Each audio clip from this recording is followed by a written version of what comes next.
Hey, lovelies. I think we're live. We're gonna set the phone. Hopefully I'm figuring out this whole like where the phone has to go thing. So that I have better service and you guys can hear me. But please note that now my phone is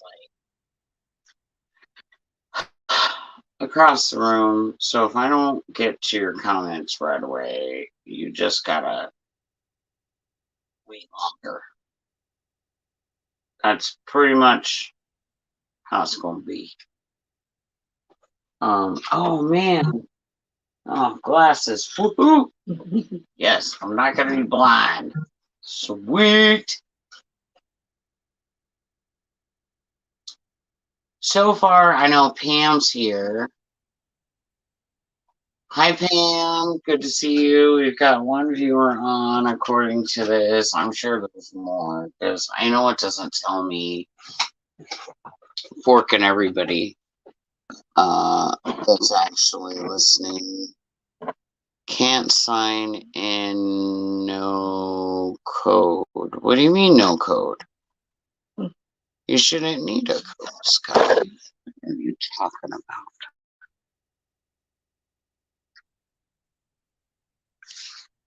about? Should just be.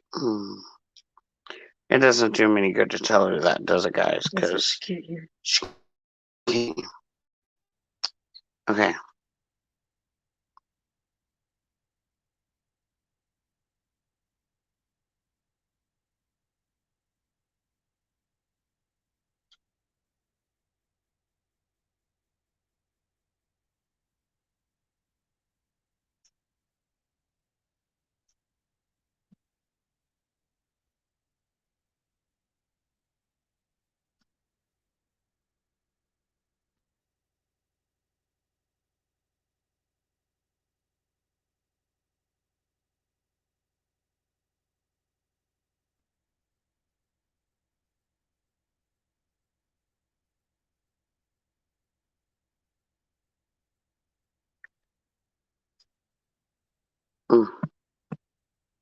I'm just answering Sky because Sky wants to hopefully be another like fill-in host. So that would be cool. I am on, Red. I am on. Hi, Pam. Hi, everyone else.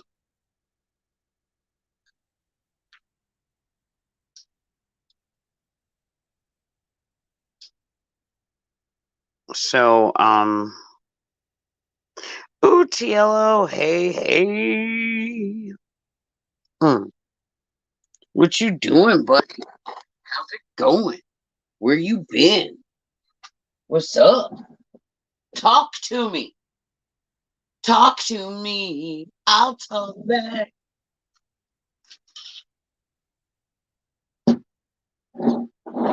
All right, guys. We have a crazy, really packed show tonight. You know what, buddy? Don't even start. Don't even start your nonsense. Always when I go live, does this wolf want to suddenly be like, there's problems? There's no problem that way. There's nothing going on. She's just being a dork.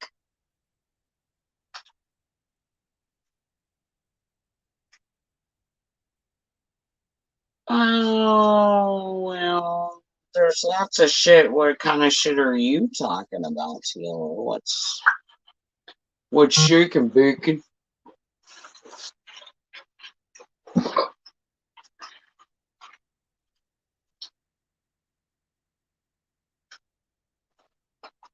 What's up?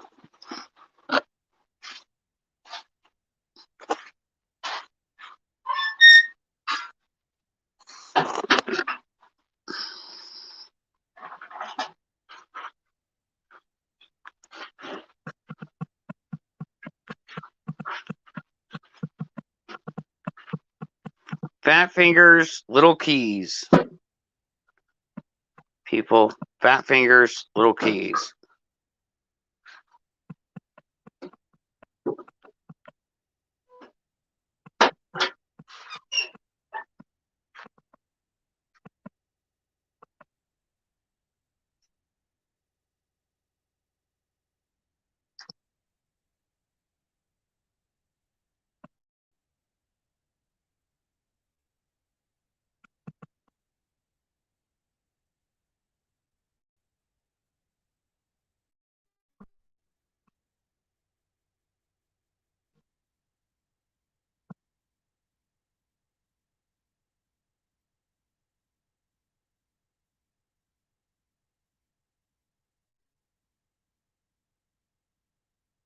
Facebook.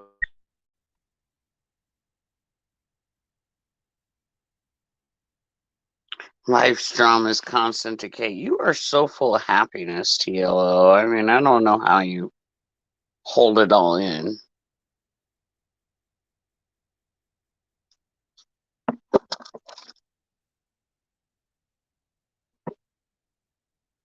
Oh, crap.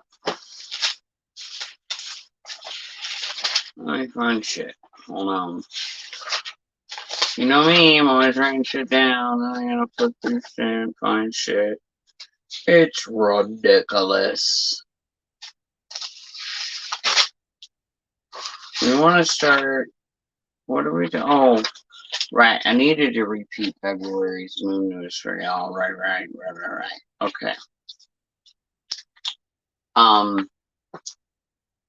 And just for the record, y'all, it is a full moon tonight, so I am going to repeat full moon news tonight. On the full moon, rarely gets to happen. So that's kind of exciting.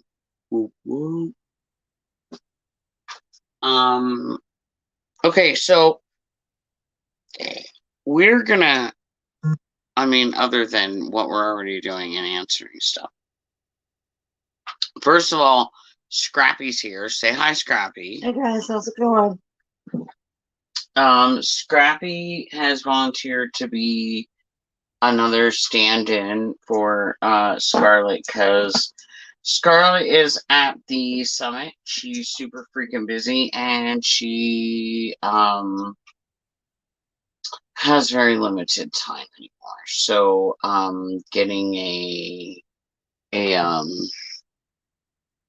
alternate co-host is good.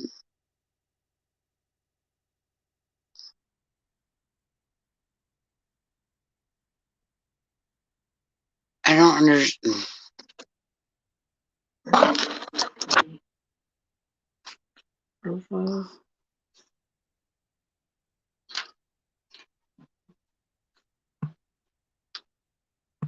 I don't understand why it's no,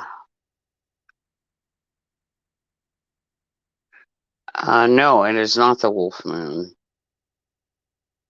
Actually, I mean it's a full moon, but it's not the wolf moon. Living the American dream. Well, that's better than most of us, CLO, because I mean, you know, they killed that. There's no lie. I should be live. I should be live everywhere. Yeah, Journey into Freedom is now live. So I don't know.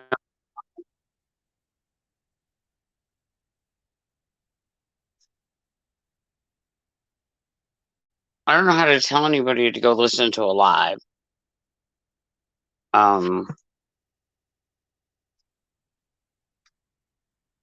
Yeah, Scarlet is at the summit. Well, she's done at the summit and now they're like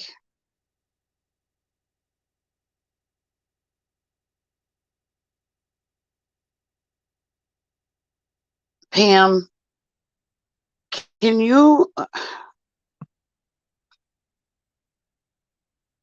if there's any way that you can, Pam, could you put on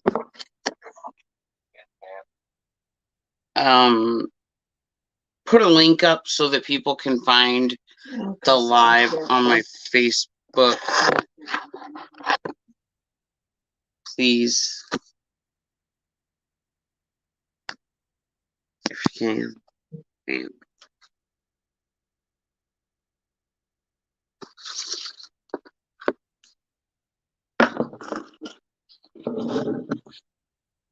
you can, Pam.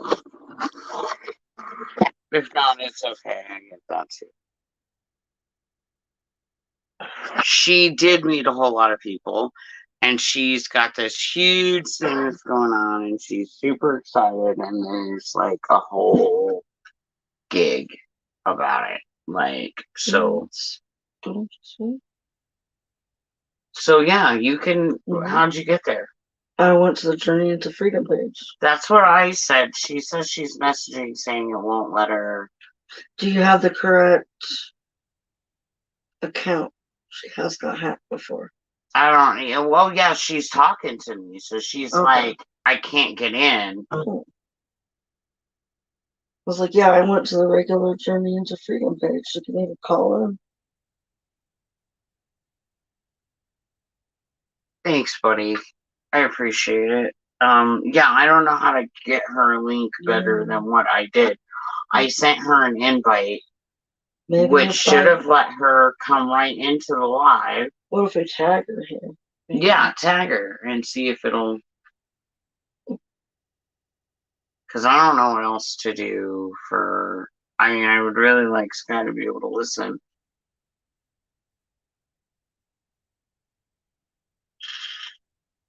Oh, see, your shit just popped up there, Sky Right, so I know that you tagged her. And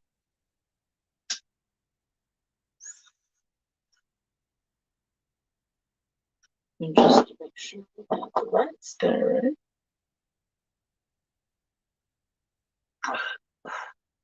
So, Colorado Life with Red and now Scrappy. Right now, I personally am enjoying some, right now. Oh, Sky got in, I think. Because she put thanks. Hey, Sky. And it did show up another viewer, at least for a minute. So, Pam, what was I saying? Oh, no, it wasn't directly towards Pam. So, I personally am enjoying some stuff called garlic jelly. It's pretty intense. I'm gonna share it with my buddy for the first time, and hopefully she doesn't like fall out on the floor or nothing, because it's known to happen. Okay, it can happen.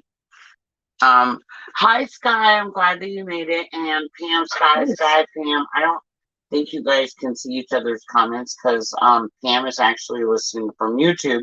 Sky is listening from Facebook. Sky, we are also on YouTube channel of Freedom Revolution Network. You can also go there and listen if that makes it easier for you. Tonight it is me and Scrappy News. And she didn't fall out. So we're good. And then Scrappy brought over wedding cake. So we're doing garlic jelly and wedding cake. Woohoo! What a And I had my stupid peanut butter. Oh shit! And she had some peanut butter, y'all. Go, shit, just go real. Shit, just go real.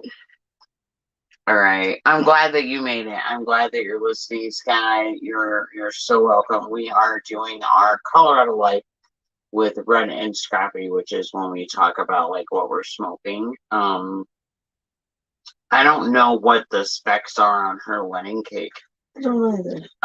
But I know that my garlic jelly is 22.79% THC. Which is pretty good. Pretty good odds. Pretty good odds. Garlic jelly might be good on bread and pasta dishes. Maybe. I don't know if I would though. Just saying. Back off. Back off. I wouldn't want it on bread. I mean, maybe in my coconut oil or butter. Might be Butter, butter. Or her peanut butter that'll freaking listen, y'all. All right, you know how they say I'll never smoke weed with Willie again. So, like, just imagine this moment right now. I'll never eat edibles at Jess's again. Okay? Her. This bitch have you eating some shit, have you sitting on the fucking counter for 3 hours just staring at the fucking fridge. Like, I know there ain't shit in there, but man, I'm hungry. Like, true story. Come up with some good concoctions. Woo! We're not even, yeah. I've only put dishes in my refrigerator once. Okay. The only time that I have ever cooked a pizza for 452 minutes on like 20 degrees. Oh, how long did that take? Was the time I ate her fucking peanut butter. So I've only lost my truck once. That is no lie. She is not even lying. In my own neighborhood. Okay, she did lose her own. What? Yeah, that did happen. It did happen. And my husband had to go find her and rescue her. Oh. Yeah, and then she couldn't even tell us where she was. That was even like, I was there somewhere. Oh God, too much. And I was like, hello. She couldn't tell us where she was. Cheech and Chong, yeah, well, yeah. To a degree. I know. We're gonna get out of that soon, but this is Colorado life with us, so this is our moment where we get to do this. You know, I mean, for those that didn't get to hear my great stories, and Sky, you'll mostly appreciate this when I get to tell you. But not all that long ago, I mean, now it's been a little bit, but not all that long ago, they installed a solar stop sign while going towards town, or coming out of town, I should say. So it blinks, right? Red, and not used to it. Stoned, of course, and driving, turn onto that road and decide I'm being pulled over. Oh my. Because there's blinking red lights in my rear view, right? I pull myself over. I sat there. I rolled down the window. I had my shit in my hand. I sat there. I waited. No cop. No cop. I'm like, where's this cop? Why is he not got it? There's still blinking lights, right? Behind me. So he's back there. What the hell is he doing? Why? Is he just trying to scare me? Oh man, is it Wayne? What? Because he would have messed with me like that. Oh my God. Just saying. So like, and then it dawns on me when I turned. Well, actually, I opened my car door, and I like stick my leg out really slow, and then like I turn around and there's the stupid stop sign like glaring me in the face, and I'm like, oh, this whole time I'm an idiot. No, I'm really not though. I'm just stoned. I mean, I don't care what any of you guys say. You would have done the same shit. You would have done the same shit. You would have. I mean, it would have happened. it would happen. You know, Jess loses her car and herself in her own neighborhood. Yep. Needs rescued. Can't tell you how to rescue it. Another time I thought my dog was Bear. Yes, over there in Swatch County. Right, they ain't coming out, but it was more in the like springy, like summery time, so it was warmer sky. Like it was really a possibility. And I mean, like, I'm usually really good about that kind of stuff, and I don't need to worry. But like, you know, stuff happens, man. Okay, guys. Let's do a cap on what we're going to cover tonight, basically, while we're sitting here doing our, like, preparing for the show. Oh, hold on, because I got to Ventus. Oh, yeah. Because, this woman gets fucking hot. She's, like, hot flashes and shit, and needs her own personal walk-in cooler. I know, right? It's like a morgue in my room. Listen, we're not even gonna. This bitch, though, no, we are gonna talk about this bitch. This bitch goes with us to a fucking hotel. Me and my kid, because we all went to this big concert together, and she goes with. I swear to God, me and my kid, my youngest, Mouth, wake up in the middle of the night, freaking, there's just freaking all hanging out. Right for the air. On the bed, no blankets, no nothing, everything kicked out, talking about, I'm about to die. Me and freaking my kid are over here like, we're gonna freeze to death. And she's like, oh, it can't be that bad. Yeah, that's what listen, take your blanket, take your pillow, go sleep on the balcony. We about to be warm up in here, okay? You're gonna no. If there was a balcony, girl, I probably would have. There was a balcony. There's a balcony in every room in that hotel. Was it? Yeah, sliding glass door behind the big curtain. I never even paid attention. What? I would have been up. This store spends the whole night in a hotel. Don't even know she's got a balcony. What? I would have slept up there for sure. And saved you all. Y'all would have been warm. Boogeyman could have come through that. Oh, I know. I've been talking to him, Sky, and actually, I do believe he's listening tonight. He was going to be joining. Yes, our man, Dummy. I miss him. I really do. Brother Bear, we miss you. Just so that you know. Okay, so tonight, Moon news. I have the repeat of February's moon news on the full moon, and I have March's full moon news already ready. What? Who's ahead of the game? Oh, it's red. It's red. That shit never happens. So I'm waiting to hear everybody clapping. I can hear you. I can hear you. Thank you. Thank you. Thank you. Thank you. So we definitely have moon news.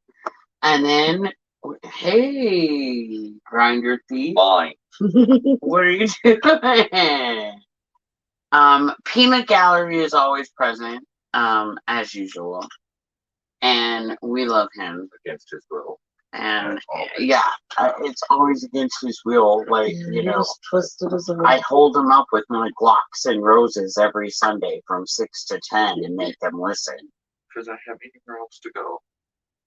Hey, who built the tiny house?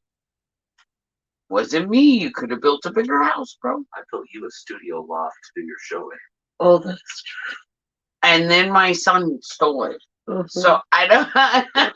It's over another one. Our kid took it. I don't know what you made me a she shed, and my kid was like, "It's a kid shed." Yep.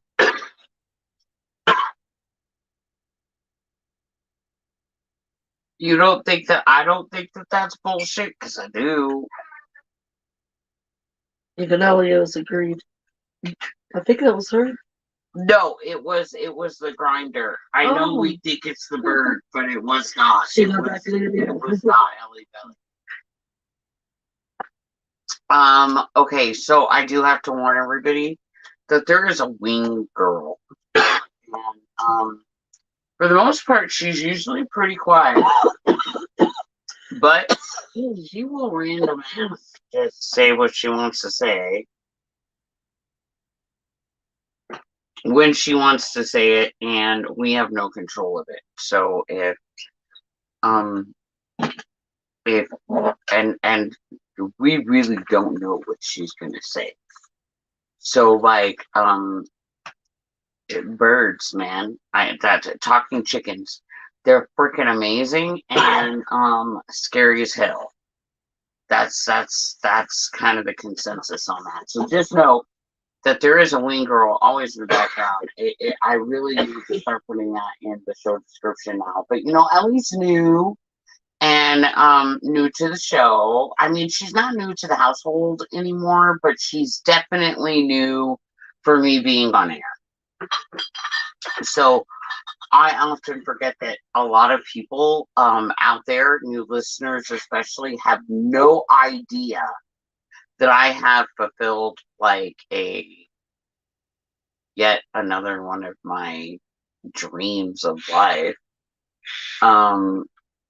and attained my African gray that I always wanted. And her name is Ellie. We adopted her. It took a really long time. Scrappy Doo actually went down for a visit. Got to help bring her home. And help bring her home and meet Ellie for the first time. Like, Ellie's a big part of the household, guys. Big, big part.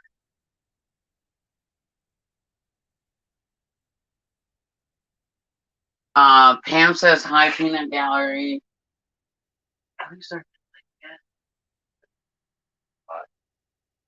And, you know, Peanut Gallery's just like, okay, hi, you know, normal Peanut Gallery response. But so we have Moon News for both. We have weekly guidance. My cards are in, guys. Got my cards back. So readings are back. Now, listen, this is a change, a big change. I am no longer in service. I have done almost 15 years of what has been in service. In service means that I do not charge or do anything. I'm in service. I go and do what God's will is. That's what I'm told to do. If somebody finds me and needs me for whatever purposing of all the different skills and blessings that I have been given, it was my job to just give them. But now I've been guided this way, I guess, for like probably the last couple months as I've been getting my stuff together to start back. And Scrappy can actually contest to how scary accurate I can be with a pendulum and some cards. Yes, very. I've been witness to a few things. We will not discuss what. Oh man, I'm very accurate. I'm accurate right down to death. I'm just gonna not even. I'm not even gonna try to pull punches. If I give you a warning, it's pretty serious. I am not in control of the messages that come through. That's not my gig. That's not what I do. For those that have never been around or know how reading works for me, and again, Scrappy can contest, nobody ever asks me a question out loud. Ever. Your question stays within your own mind. It's between you and the guides and masters that want to answer you through the messages that I can interpretly read on the card. That's basically what's going down. So don't get mad at me. I'm not the one saying it. I'm just the one delivering it. Through you. And whether that's pendulums or card, I'm accurate. And before I did Oracle, which another one of my friends, Amber, whom I haven't talked to in a really long time, got a lot of people from my past popping up. Most of them though are way more recent past than she is, but she popped up and was like,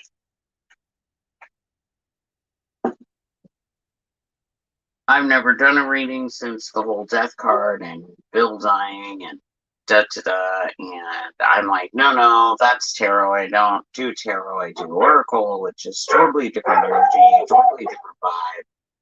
And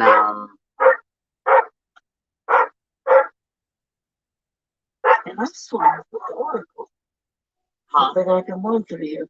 That's like, because I'm still learning Oracle. I didn't really know there was quite a difference. Oh yeah, there's a big difference between the tarot and Oracle.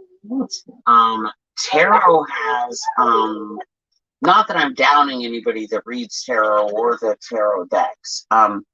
Tarot does have a more negative spin to it when you're reading the cards than the oracles do.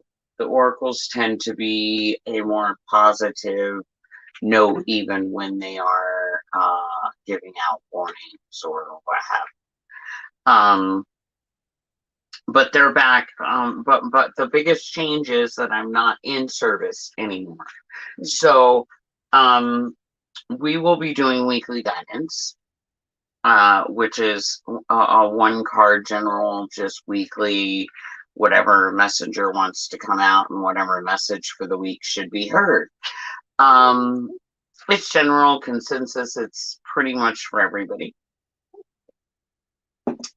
If you want one of those readings privately, specifically just for a generalization in your life without a question, that's a $15 read.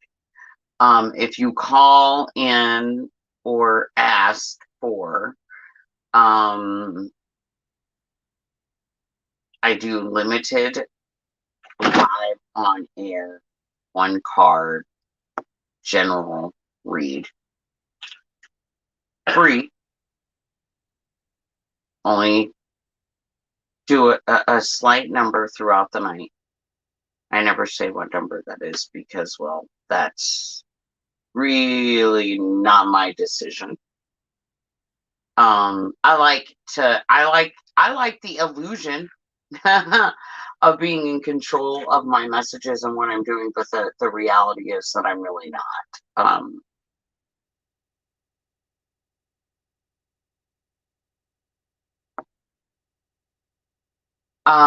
Pam, yes, but no, because they're not the tarot, they're the oracle, as you remember.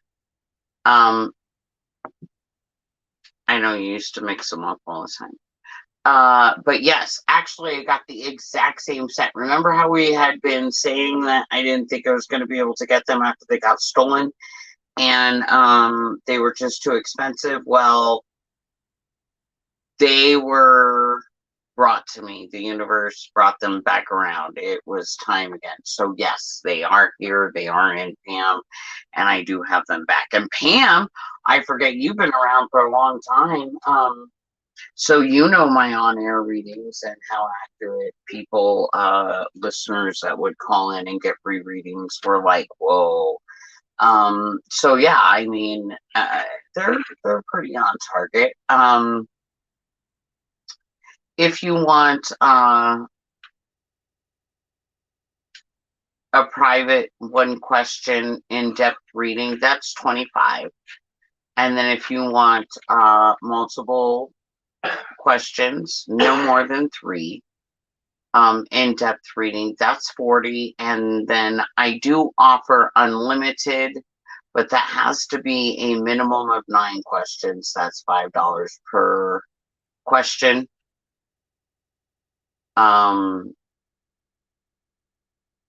Unless you're using it as like an add-on. So like if you've gotten, if you're already getting a reading and then you decide that there's another question that you want just a one card pull to, we can add it on, and that's just a $5 fee added, so that everybody's aware of that change.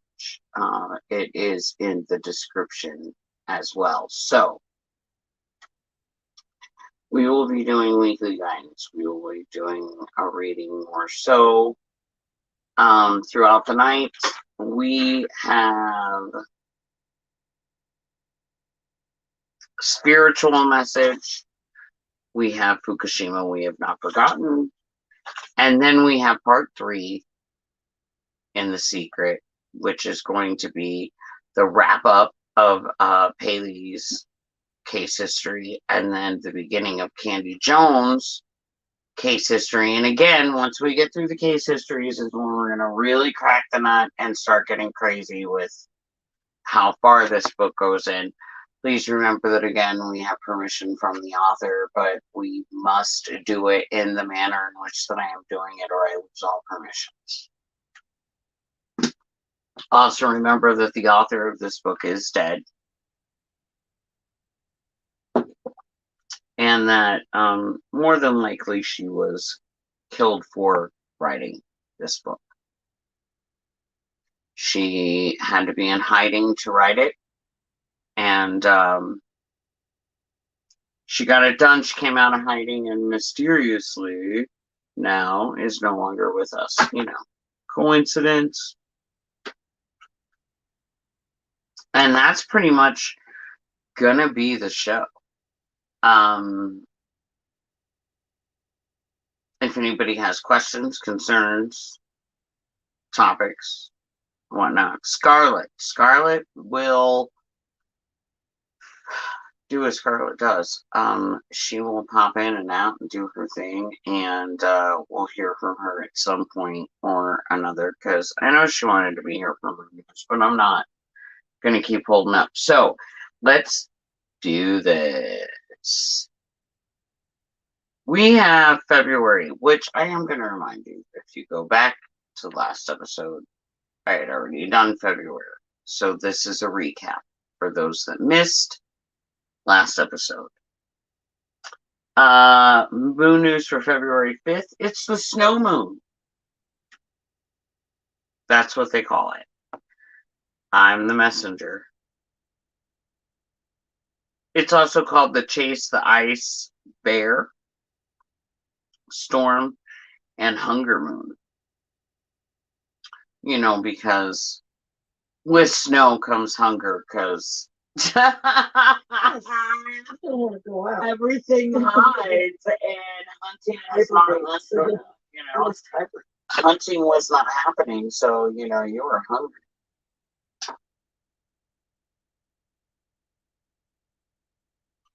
All right. This is in Leo. So this is going to be another very strong, crazy, emotional energy. It is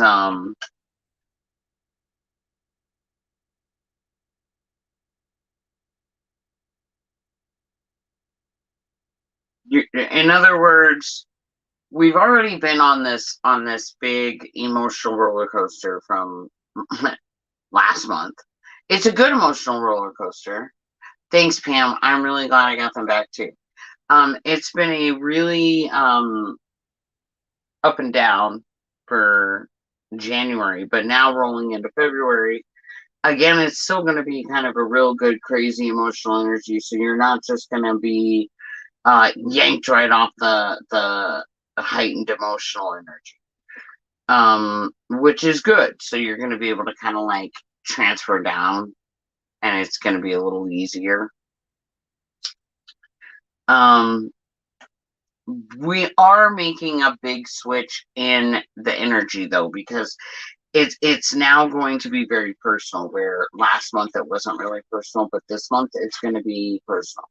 because we're shifting from the Cancer feelings into Leo feelings, and the Leo feelings kind of give way to the whole romance and Twitter pated and not acting yourself, goofy, retardo energy. Yeah, Everybody. I felt that way a few times. See, I'm saying that's the energy that's gonna float around.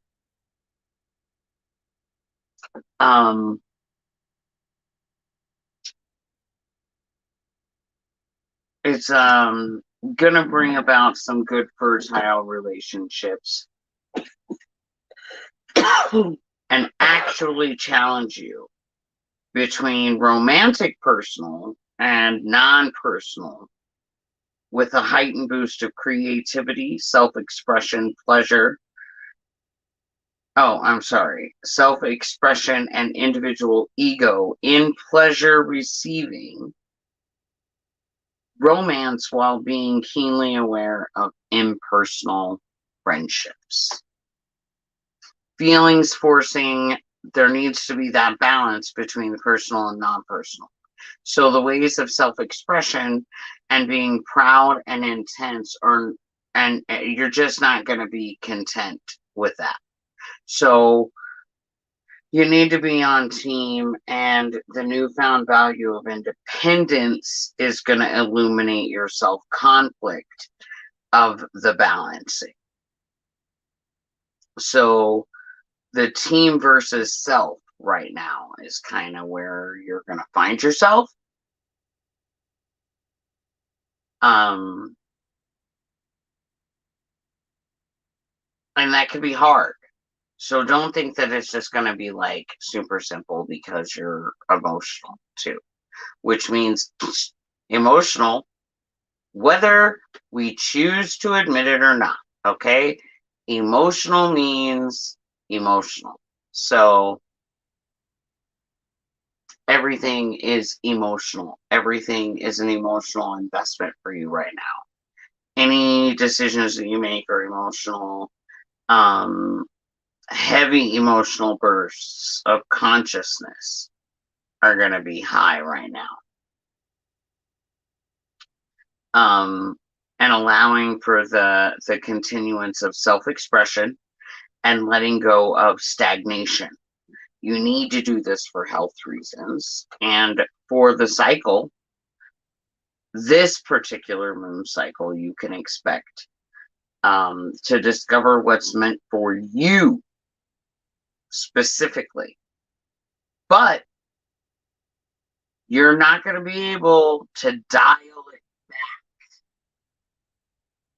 Okay, so remember that you can't dial it back. These feelings need to be acknowledged and they need to be released in a good, bad, or indifferently they're going to be. So ultimately you need to find the balance stricken between three, not just two.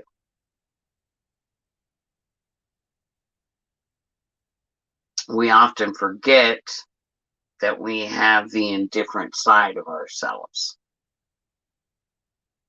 So caution needs to be taken, because also with high, heavy emotional feelings, rationality can be pretty far off the field. Out the window. Okay, out the window. Like, it can be pretty non-existent, y'all, okay?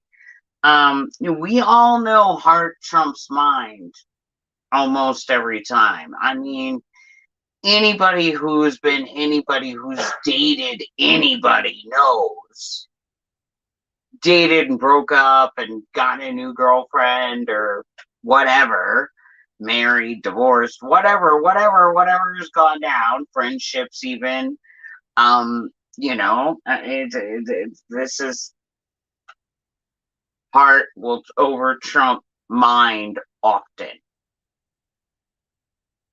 So you need to remember that this is kind of like an emotional storm. So you need to be super careful.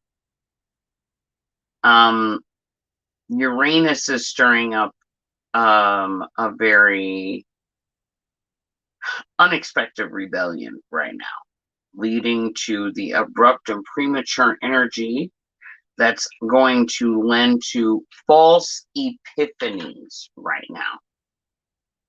So, any possible revelations for the prophets and the seers out there? Careful. Fights with self could be very present right now. For the whole month, you might find yourself in argument with yourself between your conscious and logical side and your lovey-dovey, Twitter-pated, not rational at all side. Dig?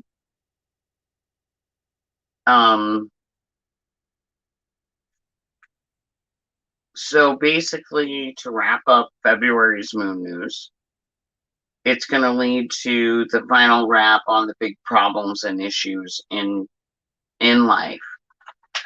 And be careful.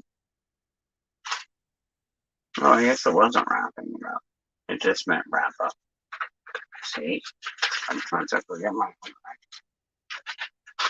So it's hard to discern from positive and healthy energy and your unhealthy and chaotic.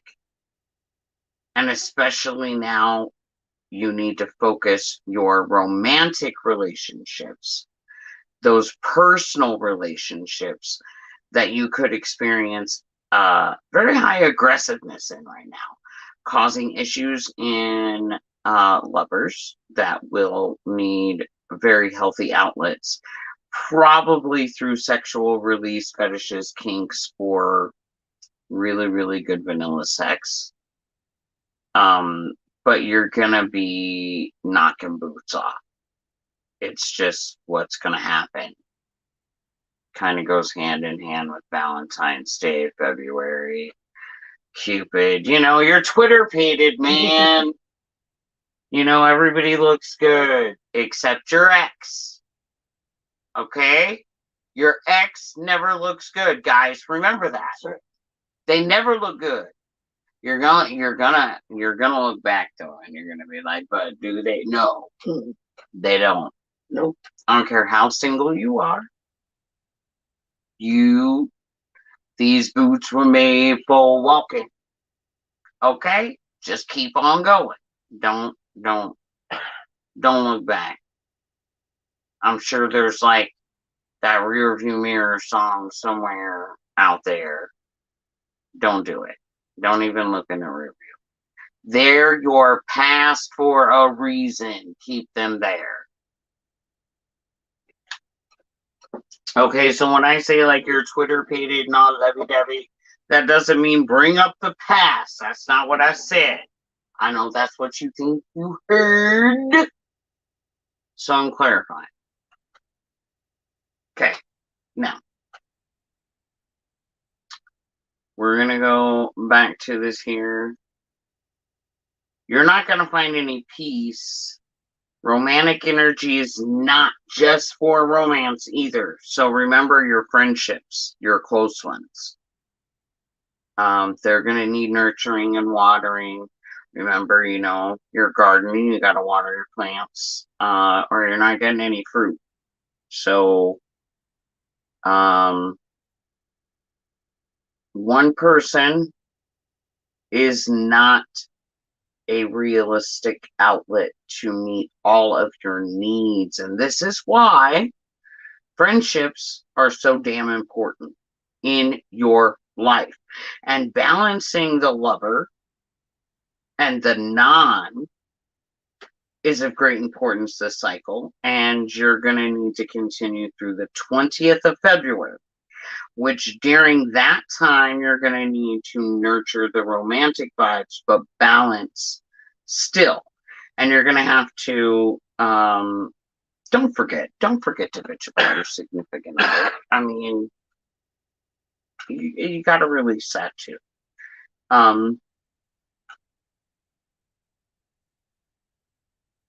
You need to do it with other non-lovers, obviously. If you don't find time or a way to release this, your peace with the romantic lover is going to falter. So you need, for single people in this cycle, stop worrying. Give yourself permission to just have fun with your friends. And you're going to be pleasantly surprised at what may pop up for you. Okay.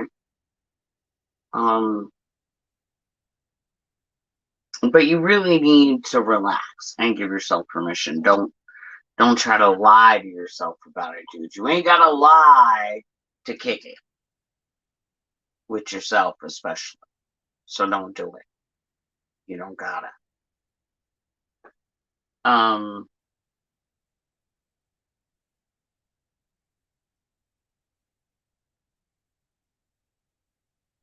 All of this is going to take you to your next cycle, which begins on the 20th. So if you've managed to align things pretty well throughout this month, then you should still lead to some prosperity of financial windfalls that will be stirring from your hard ass work that you have put in 2022. And this is going to allow you to feel righteously proud of yourself, your skills, and your accomplishments, feeling completely unstoppable and leading into the next new cycle. So don't forget to advocate for yourself and to get your recognition. But this is only going to be attained if you assert yourself. But you also need to do that accordingly. And you need to, if you need help finding the voice to assert yourself, it's going to be coming with the March moon. So your success is imminent in this venture.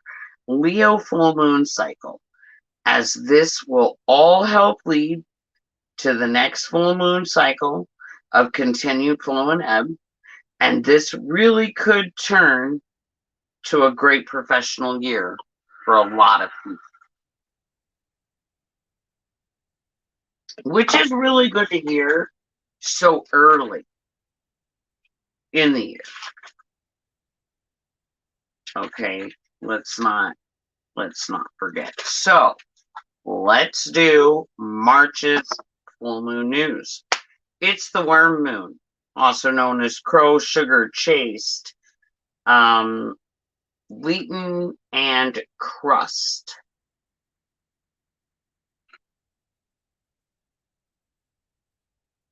This crow moon says time to accumulate and collect on your fulfilled promises. Y'all, you've been planting. You've been planting gardens, right? Mm-hmm. And it deals with Guess the Lord. what? Guess what? Guess what, y'all? It's your turn, baby. You know, you sit back, you're like, when, Lord, when's it gonna be my turn? Like Silent Bob. It's your turn, baby. It's your turn.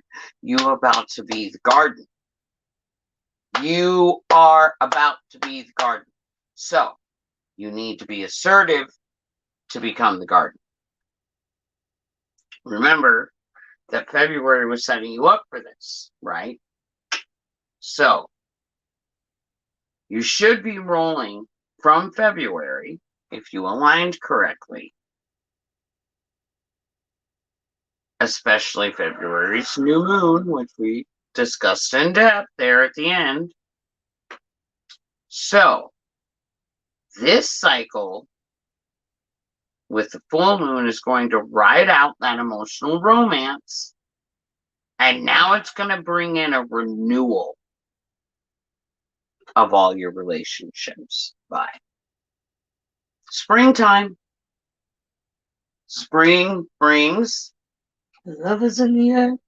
right. We're like, what? Okay, no, but for real though, it's springtime. Tweet, tweet, tweedledee, like renewal, cycling. That's going to be a thing. Again, we're going to be led through techniques to find balance, and this balance needs to be with everyday functions, routines, physical and spiritual health, infinite disorder, and the call for order. So, you want order, but not too much. Because if you overdo it, then you're not who you're supposed to be anymore. And that's not healthy. We don't want to do that. Is everybody still with me? Can everybody still hear me? Just doing a check. Check. Because every now and again, you know what happens. Pam is so cool. I haven't heard from Sky in a minute either. Okay. I'll wait, because I know sometimes it takes a minute.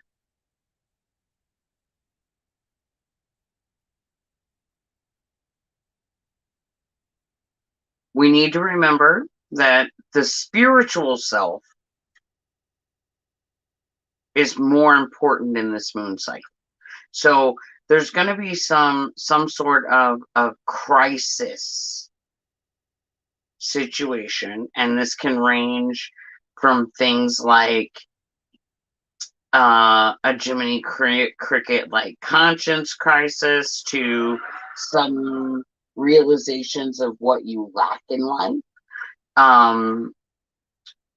But this is going to leave you on a path of immense opportunity that is then going to allow you to explore emotional needs in the context of your household. Thank you, Pam. Thank you for the chat.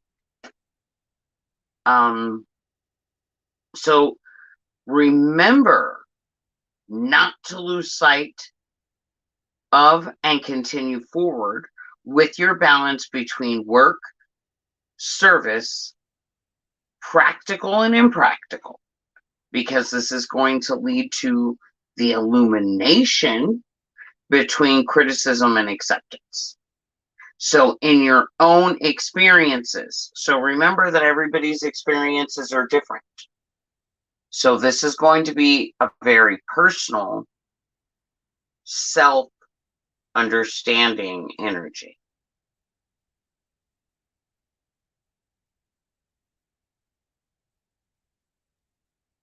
Now, that being said, remember, it is still very emotionally driven.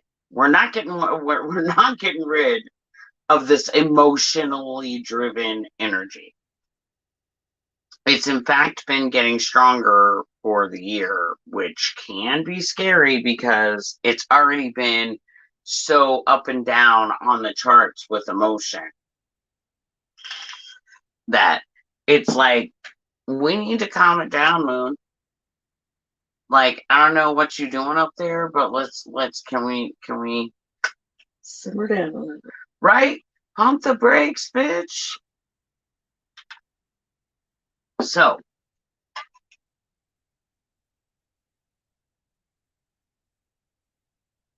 all of the feelings mentioned before are still going to be swirling, and the emotional revelations are going to start bursting forth into consciousness now.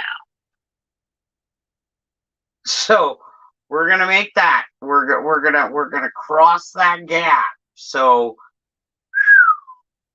bye rationality. Just you can kiss that goodbye. Okay, like go to your window, look out. You see it? Do you see it? That's it right there. Your last fuck flying away. 'Cause put a fork in you, you're done. It's gonna roll into the consciousness now. So you're gonna go find that over the next 2 weeks of that first of the full moon,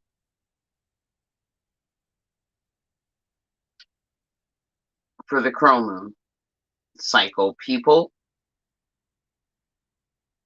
are gonna learn today. And what that means is that you're gonna release things from your system. And it needs to be expressed, and the feelings need to come out, and you got to stop repressing them. So I know that we had said last month was the month of fuck around and find out, but not really. Moon News just like literally said that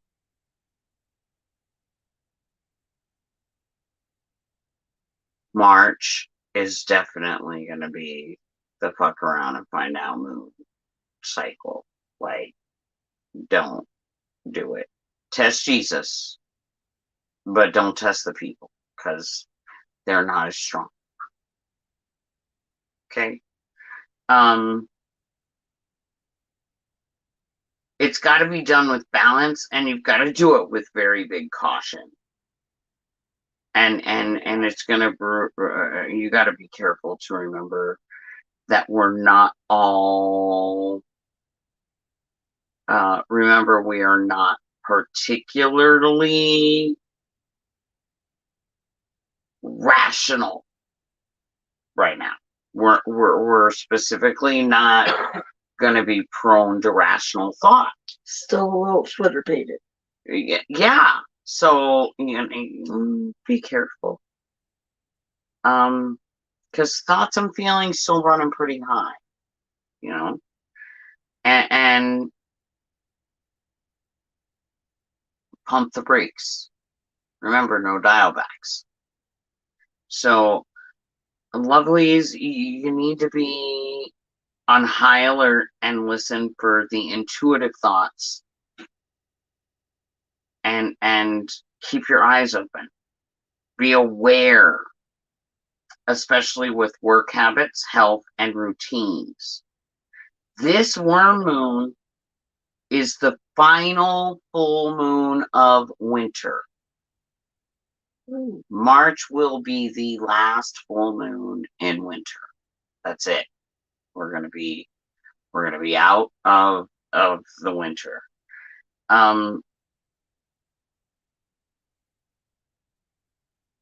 Right before spring equinox. So remember, that's right around the corner. This is the vernal equinox. It is March 20th. And it will be the start of the spring equinox. And that's going to carry you through the whole last part of March.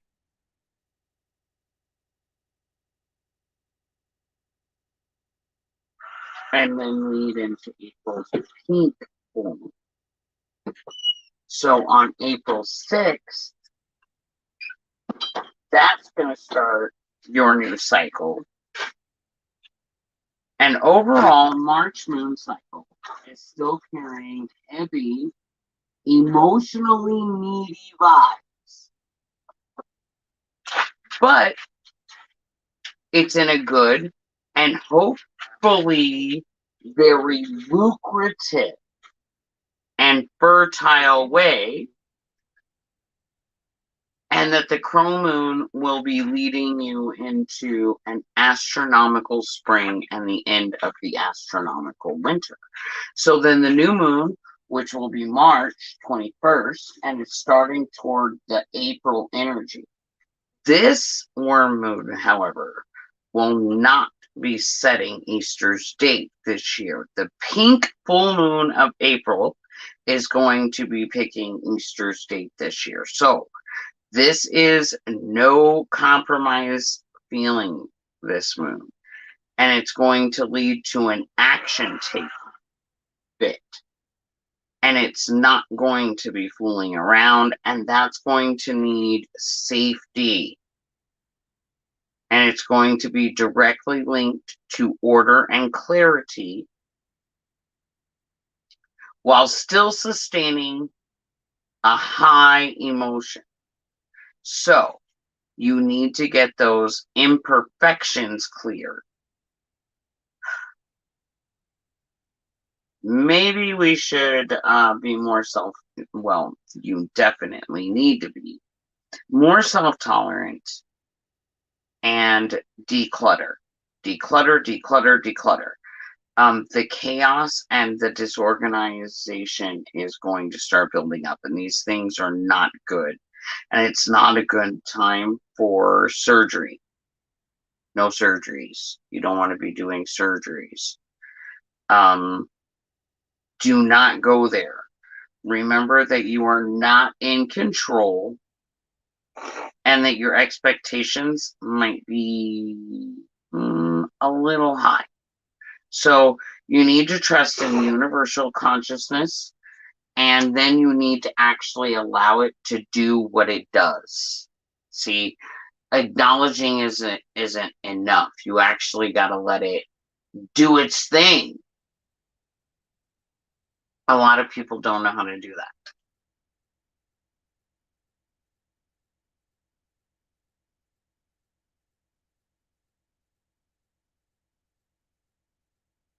Now, one of the last things is stop questioning. We need to be faithful. The moon cycle needs you with self and others, as well as your spiritual and physical, to start balancing. And you're going to see the need for that spring renewal, the cleanup, and basically, lovelies, things get so winter cluttered and disorganized. And the to-do lists are going to start rolling. So you need the need for the order that is approaching. Keep in mind, you'll want to work smarter, not harder this year. That's going to be really, really important. So the reboot feeling that is so strong this moon cycle is real, and you do need to follow it, and you should take heed to it. So just keep on living, lovelies, and roll with it, baby. That's where we're at. That's where you're going to be at. That's what we're going to ride through this month and then lead into that month. So that should be good. We should be doing good. Now, way back when, and I'm really upset that Scarlet hasn't made it yet, because this was where I needed her the most. For this, well, you know what? I can do this after I do spiritual message and give her more time. That might be smarter.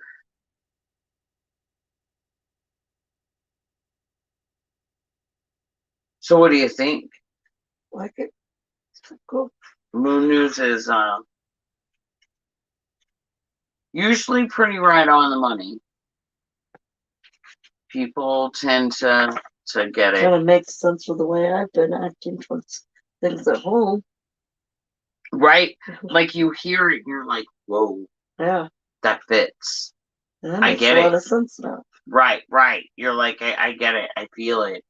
It jives. And lots of people feel that way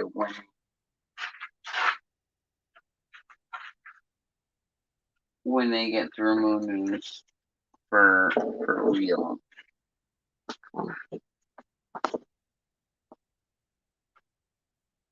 Check on. What are you doing? What you doing? Are you hissing?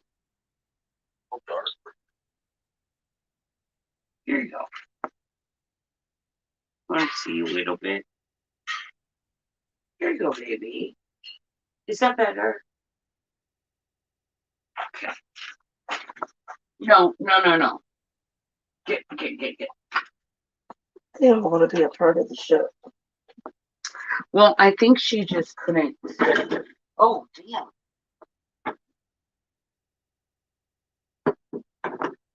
I think she just didn't know what was going down. Yeah. You know? Kind of like, what? She's like, what? There, and now it's not so blinding because it's not so close to you. Is that better? I bet that's better. Mm-hmm. And then it's up a little higher and it comes down. Cool. Yeah, so before I do that, we're gonna go do the because I want to give Scarlet a little bit more time to get her booty in the studio. Because, you know, she'd be like that.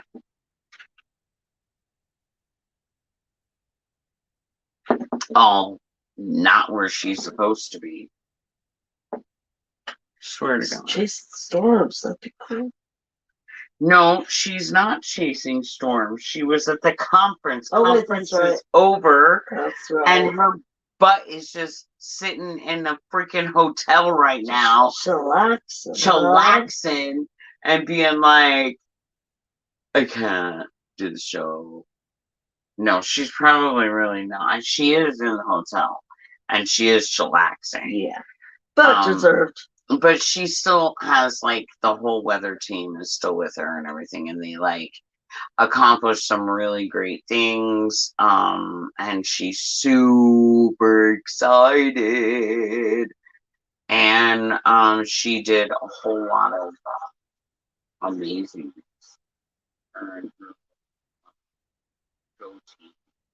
So they're celebrating, and who knows what all they're doing. But they all did a really amazing job, I guess, from what I heard at this conference, and like the connections and the networking and everything that they got for the weather and storm chasing and weather reporting and stuff. And Scarlet did all them things. Like, she could be like your little, like, person on the news that does the weather. Like, she's got that certification now, so she's like really been going places with her weather stuff. And then they went to this conference, and she was just like this tiny little crew, and she had a whole bunch of people join, and they didn't have, like, hardly any business cards left, and, like, it was a good time, and they did a really good thing, and she did, like, amazing stuff. So they are, like, in the hotel, but they're, like, you know, celebrating their victory in a sense. And I don't know what weather people do to celebrate. I mean, I don't know if they just sit around and drink, like, whirlwinds or something. I don't know. Like sunsets on the beach or something. I don't know. Maybe we have to invent something for them, or I mean, there used to be a show called The Stormy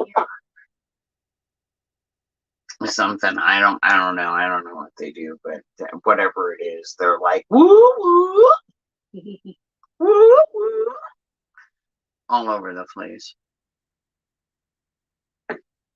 and we love them, and that's okay. Now, so on our spiritual note, I know, but you know what? I don't care. You know why? It's my show. Guess what that means? You can do what you want. I get to do what I want. No, usually everybody really likes my stuff anyways. So there's only a select few that don't jive usually with it.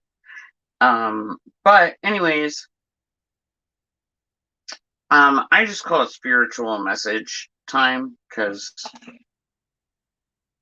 for those that don't know, I have new listeners all the time, and so I am an ordained minister, and I do all of those things. So, it's my show, and this is my time that I get to like do a little shout out, a little coming of the minds for the creator.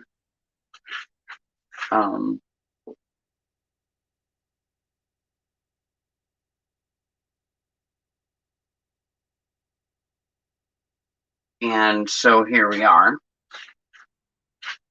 And what we're gonna discuss tonight is because it's been coming up a lot actually. No, it has, Ellie. It has. It really has. You're right. It's been coming up a lot.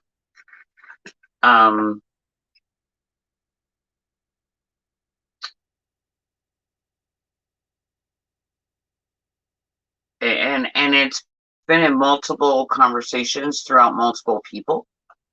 And it's been coming up repetitively in different conversations with different people that don't know each other. So it's completely unrelated, but relate. Like the topics are still interlinking, but the people don't know each other. But yet that's the thought going around. That's the vibe being felt by everybody.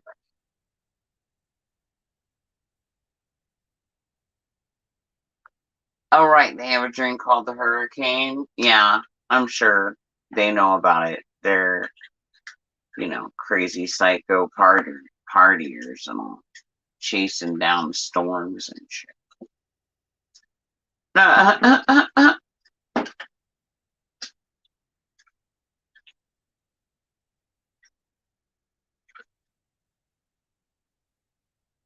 Now, there's a lot of people that say,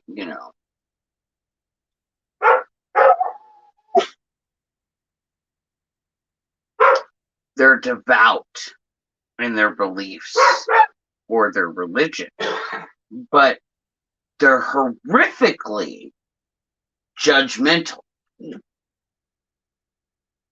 of a concept and understanding of other people, and they often put themselves in a competitive alignment with the others around them,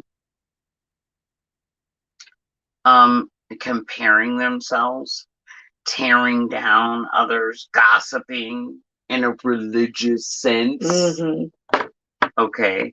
They use that shroud of religion to be like, ooh, Lord, we want to pray for Alice because nobody knows who the daddy is.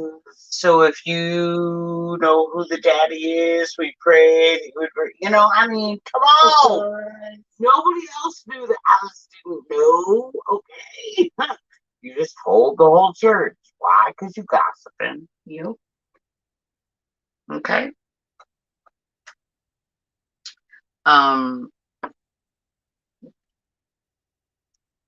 And so let's talk about it for a minute, because the best place to start is always with like self, right? So I'm gonna use Michael Jackson as my information, as my inspiration for the next little bit here, and it's that's why I'm starting with me. No message could be any clearer. If you want to make the world a better place, take a look at yourself and make the change. Right? Like, he tried to tell us way back then, and we were like, oh, it's just a really cool song. Now you're like, oh, do we want to talk about how old we are? I don't know. But now that song hits different, right? Okay, I'm just saying, when it first came out and you were like, woo, the man in the mirror, you know, you were not really paying attention to what the You were looking at yourself in the mirror.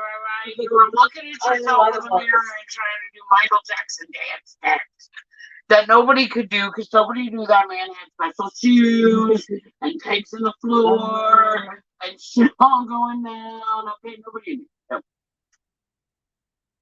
How would they know?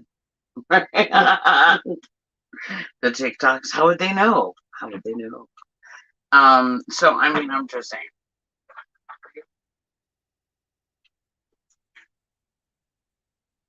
Peanut gallery? No. Heard something. That's what I was saying. No, that's the deer in the headlight look. Oh, okay. You know? Ah! So, many friends, families, foes alike are like, what? Red's an ordained minister? BS. Not with her life, not with the things she's done, not with the way she lives, blah, blah, blah. Right? Okay. All right. There's that judgmental side. You're right. Okay. So let's just look at it. I bring spirit truth to a generation new. The messages remain if these messages that I bring forth stay in an ancient form, they're going to be lost. So just like the kingdom of Christ, that is as old as God himself, but is still as new as every morning sunset. The messages also need to be reborn. So that the next generation gets it. Right. Understands. And understands it and grasps it. So for those that are like, you know, you do Reiki and you do all this stuff, and then you're like, oh, I love the Lord because I am. Don't hinder my relationship with my creator and what I know based on your experience, because my experience and your experience can be very, very separate. Arthur. Right. Very, very separate things when it comes, especially to your relationship with your creator. And if you're not on a very intimate term in your relationship with the creator, you're doing something wrong. Okay. Now, as per my usual, we will be using the Aquarian Gospels of Jesus the Christ. It's my Bible. It's the one I like. I'm sorry. I know nobody else really knows about it. Nobody else really freaking whatever. It's my Bible. It's what I preach out of, and it's my show. And I'm the ordained minister here. So I make the decisions. That was like what, Fox and the Hound, I think. I'm in charge here. Not really. I'm really not. That's the movie. I'm really not in charge at all. Okay. So, Aquarian Gospels, for those that know it or want to know it, we are going to go to page 163. It's not always the same depending on which version that you have, so please always keep that in mind. But it is chapter 120, and we are going to be reading some verses in here for a moment. We're going to start, what did I just say? 163 with chapter 120, and we're going to go right to 2. And it says, and standing forth, he said, Rabboni. And in this, please note that this is Nicodemus, talking to Jesus. Okay, he calls him the rebel. It is true that Jewish laws and Jewish practices do not agree. The priesthood needs to be reformed. The rulers should become more merciful and kind, and the lawyers should become more just. The common people should not bear such loads. Could we not gain service and reform and not destroy the services of the Jews?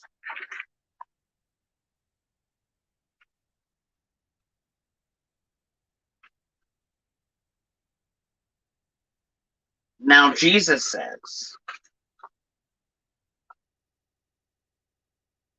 the spirit truth I bring is to the generation new. And we put it in the ancient skin. If we put it in the ancient skins of Jewish forms, lo, it will all be lost. It must be expanded. The ancient bottles cannot yield, and they would burst. Behold the kingdom of Christ. It can only contain the truth of God.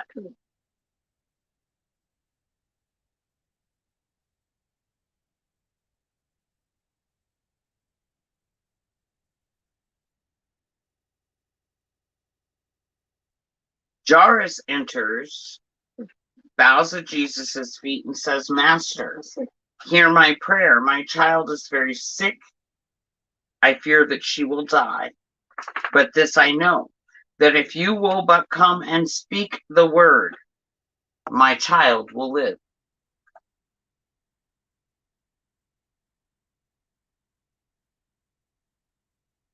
Jesus tarried not. He went out with the man, and many followed.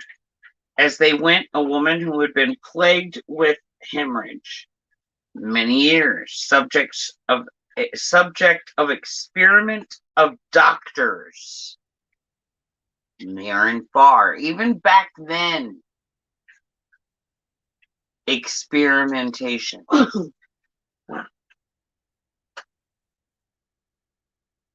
All had said she couldn't live. She rose from her bed. She rushed out. As Jesus passed, she said within herself, if I can touch his garment, then I know I will be well. She touched him, and at once the bleeding ceased, and she was well. Jesus felt that healing power had gone from him, and speaking to the multitude, he said, who was it that touched my coat? Peter answered, no one can tell. The multitudes are pressing you. A score of people may have touched your coat. Jesus said, someone in faith with healing thought touched my coat, for healing virtues have gone from me.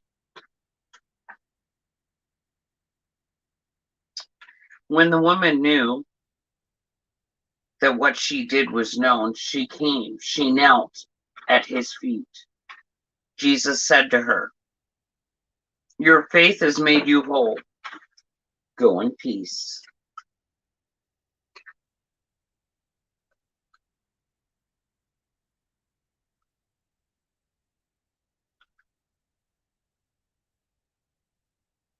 Now as he spoke,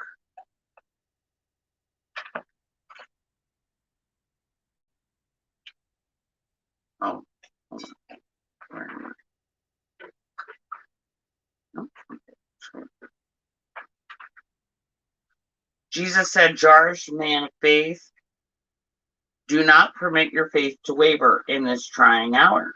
What is it that the servant said? The child is dead. Lo, what is death?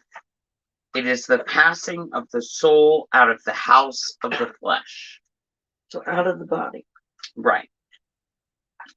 Man is the master of the soul and of his house. When man is risen up from doubt and fear, lo, he can cleanse the empty house and bring the tenant back in again. Then taking with him Peter, James, and John, Jarish, and the mother of the child all went into the chamber of the dead. When the doors were closed against the multitude, he spoke a word that only souls can understand. And then he took the maiden by the hand and said, "Come, child, arise." The maiden's soul returned, and she arose, asking for food. All the people were amazed. Many would have worshipped him as a god, but he disappeared into the night and went on his way.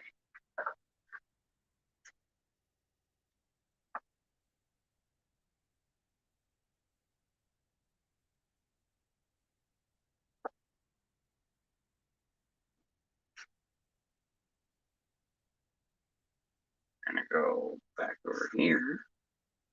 Now we're going to jump over to chapter 120.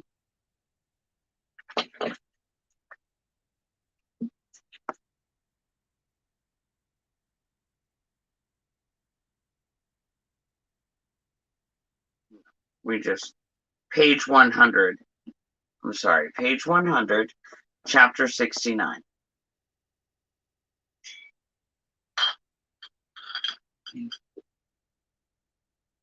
Actually, chapter 68 first. I have some things in 68.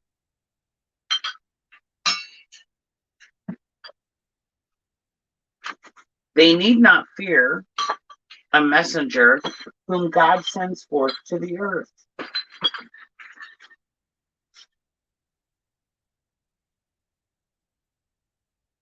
I am not sent to sit upon a throne to rule as Caesar rules, and you may tell the ruler of the Jews that I am not here for his throne.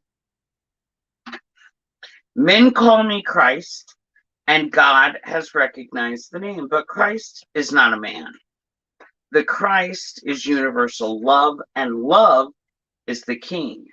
And this Jesus is but man who has been fitted by temptations and overcome by trials multiforms to be the temple through which Christ can manifest to men. Then hear you, men of Israel. Hear, look not upon the flesh, it is not clean. Look to the Christ within, who shall be informed in every one of you, as he is formed in me. When you have purified your hearts by faith, the king will enter in and you will see his face. And then the people asked, what must we do that we may make our bodies fit abiding places for the king? Jesus said, whatever tends to purity in thought and word and deed will cleanse the temple of the flesh. There are no rules that can apply to all, for men are specialists in sin.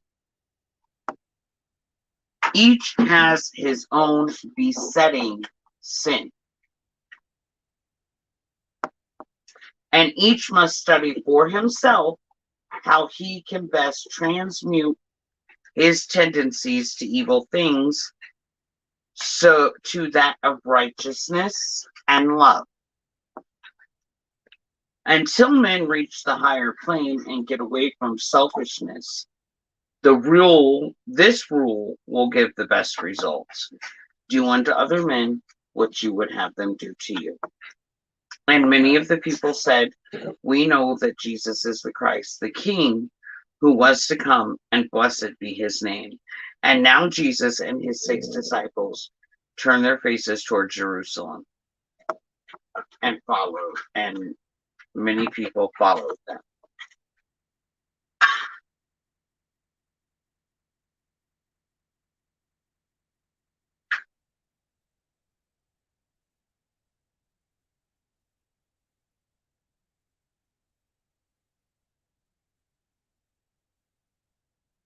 Jesus said, but Matthew, son of Alphaeus, ran on before, and he got to Jerusalem, and he said, "Behold, the Christians come.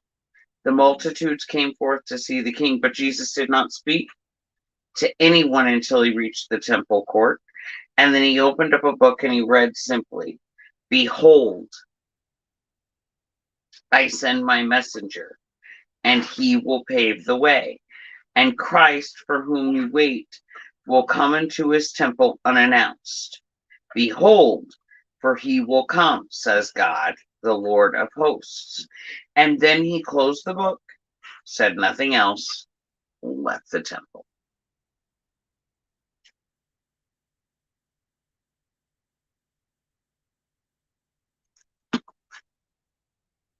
Now in chapter 69,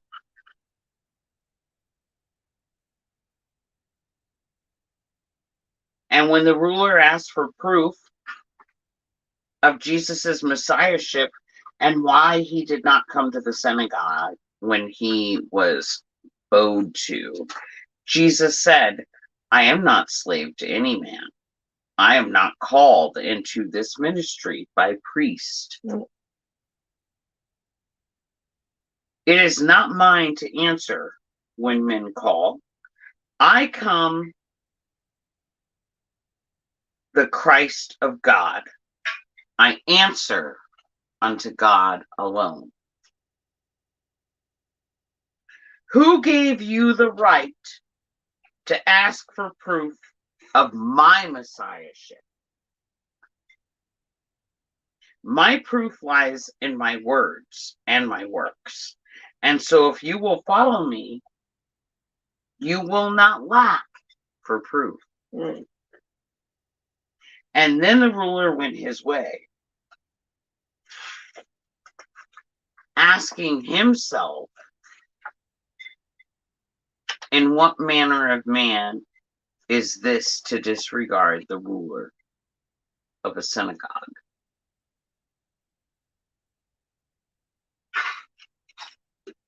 Jesus said, "A prophet has no honor in his native town among his kin." This is why Jesus would not speak in Nazareth. And he said, "I will not speak in Nazareth until the words I speak and works I do in other towns have won the faith of men. Until men know that God has Christed me to manifest eternal love. Goodwill to you, my kin. I bless you with a boundless love, and I beseech for you abundant joy and happiness. But I will not speak in Nazareth again." Now, when people say all of these things that we were discussing, which we've now covered spiritually in the book, this is why people like me. He gave us these lives to become our best selves, to serve him, so we may be able to overcome our sins and then help others to overcome theirs.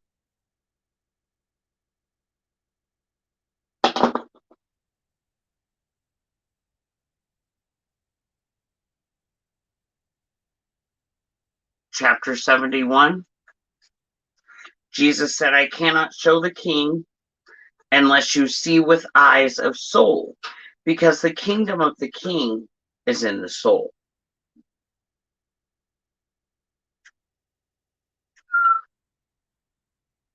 And every soul a kingdom is. There is a king for every man. And this king is love. And when this love becomes the greatest power in life, it then becomes Christ. So then Christ becomes king. And everyone may have this Christ dwell in his soul as Christ dwells in my soul. The body is the temple of the king, and men may call a holy man a king. He who will cleanse his mortal form and make it pure, so pure that love and righteousness may dwell unsullied side by side within its walls, is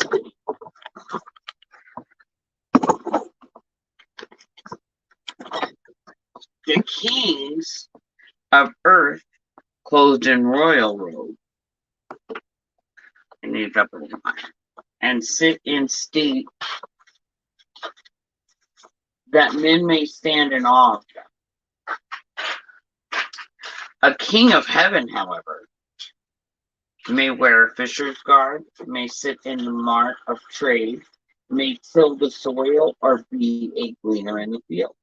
He may be a slave in mortal chains, may be adjudged a criminal by men, may be languish in a prison cell, may die upon a cross. Many or men seldom see what others truly are.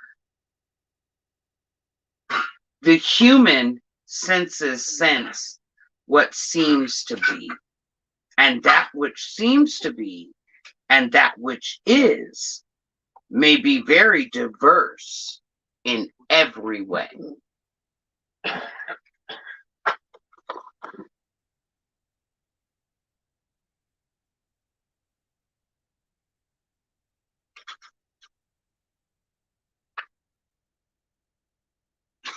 The carnal man beholds the outer man, which is the temple of the king, and worships at the shrine. So the man of God is pure in heart. He sees the king, and he sees with eyes of soul. And when he rises to the plane of Christine consciousness, he knows that he himself is king, in love is Christ, and so is Son of God.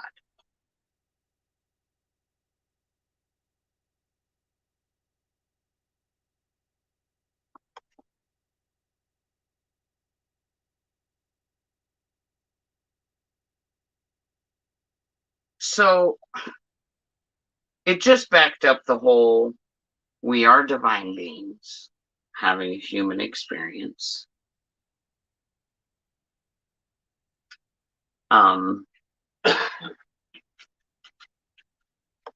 We're all a part of God. He is our ocean. We're all striving to maintain. So yes, me, because I am that I am, which is how and what he made me on purpose, with divine intent to represent a piece of him. And I only must answer to him on this. I only hope I do him justice in carrying forth the messages that he trusts me with.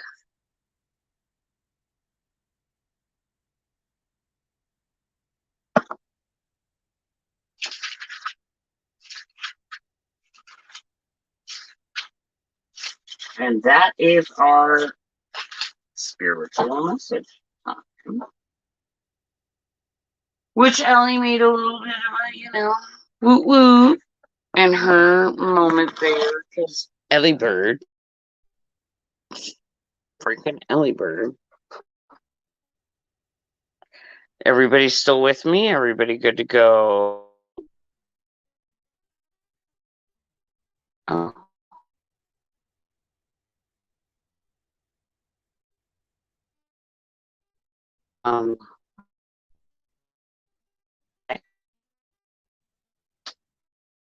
I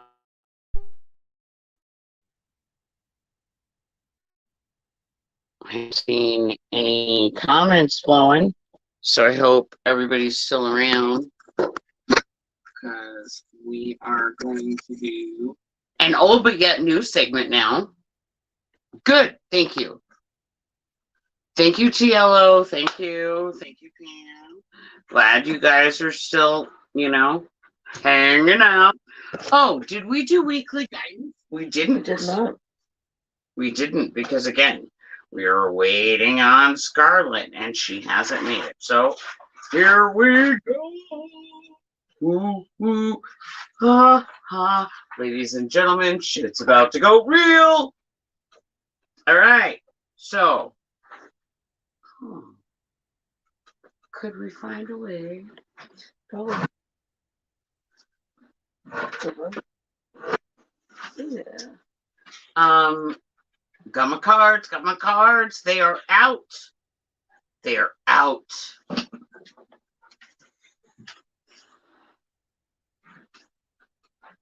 Ooh, what are you eating, Pam? What's good? What are you having for dinner? Gluten-free on a budget in this house. Ooh, ooh. What did we have tonight? Tacos. We had tacos tonight. But yesterday I made some of the most amazing fucking rice pudding I have ever had in my entire day. Some rice pudding. Do you? Oh, I have some rice pudding. Girl, I'm about to make casserole. Yeah, I'm about to make your day, lady. Yeah, you about to get to hook up. I'm excited. I never, ever in my life, ever. No, it's okay, TLO. Do you, bro? I know that the spiritual message isn't everybody's jam, and so I don't expect everybody to, pay attention, and that's okay. Whether you want to listen to it, whether you don't, that's for you. That's on you. My job is to put it out there. Your job is to receive it in whatever manner you're supposed to. Thank you. But that is not my business. Enjoy that. It is delicious.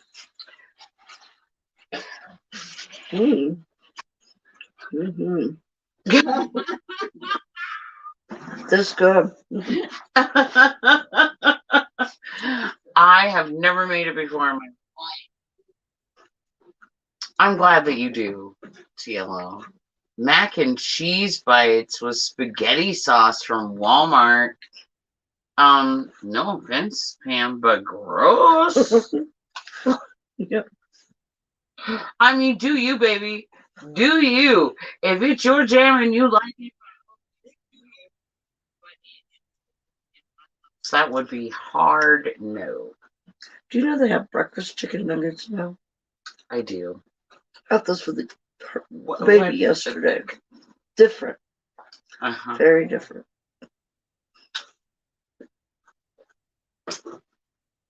It is like late night church, but I try not to be too churchy, guys. Just enough to get that message out there, Mm-hmm. And I feel like I just do enough to back up. If it was too churchy, I wouldn't be here listening. The messages. And I also feel like I try to pick decent spiritual churchy topics to go with Moon News and what it's saying and how I can spiritually back up messages that I'm getting and giving out. I'm not just pulling this stuff from the air, guys. Like, I do research. I do stuff. I really do. A lot goes into this show, guys. Like, you don't realize. This is just my first time, Yeah, and people don't realize she does her homework. Everything that goes into the show. Like, this is not just like I hop on air and we wing it. Like, I look like you have a book and prepare for one show. But yeah, it is. Like, it's like this every Definitely show. does your homework. But it's good getting the message out. And so, I try to do it. Wow, everybody's just doing sauce and noodles tonight. TLL's doing garlic clam sauce. With linguine. I mean, again, TLO, do you, bro? You lost me at clam and then sealed it with garlic and clam. Oh, I love garlic. I mean, I like I garlic almost had too. me till I heard clam. I like garlic to a degree, but see, I'm to shellfish, so Yeah, that's I'm with you on that. I'm like, garlic. Yeah, clam. and then right, nope. right. Yeah. Okay, the last thing, garlic and clam. Oh, garlic and seafood don't usually go together. I don't think it would. No, Huh. I've tried that. Garlic and seafood. Pam says that she did know about the breakfast thing because she said that they're egg, sausage, Yeah. bacon, They're not too bad, and but they have different. potato crust. Woo! Yeah. Oh, the baby, she liked it. But they were different. I mean, because I like breakfast foods at night. So again, back. We are about to do weekly guidance with an ascended master. Let's see who wants to step up this week and give out their message to the people. We're gonna clear the cards, right?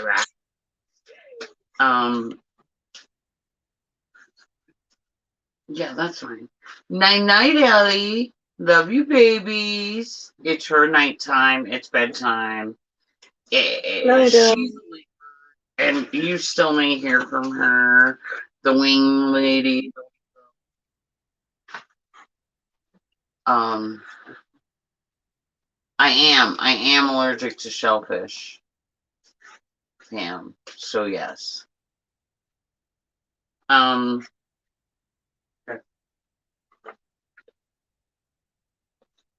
No, this is weekly guidance for the listeners. Get out of here. My own kid is sitting here waiting for free readings so that he can get one. This is sick. Because they know you on it. You on point. Supposed to wait a long time being tuned enough to at least kind of partly understand. Okay, so let's do this. Let's see who and what. Ooh. It's Epona. And it's crystals. Now, I know that she is the goddess over horses, and she's Celtic. She's a fairy queen. We use her to communicate with nature, anything involving horses and fairies and crystals and the environment. Okay, that's when Epona makes her snap, crackle, and pop, right? And she's coming out today because she needs everybody to get the message that they're going to benefit with working with crystals. She knows this by nature. You need to connect more with it.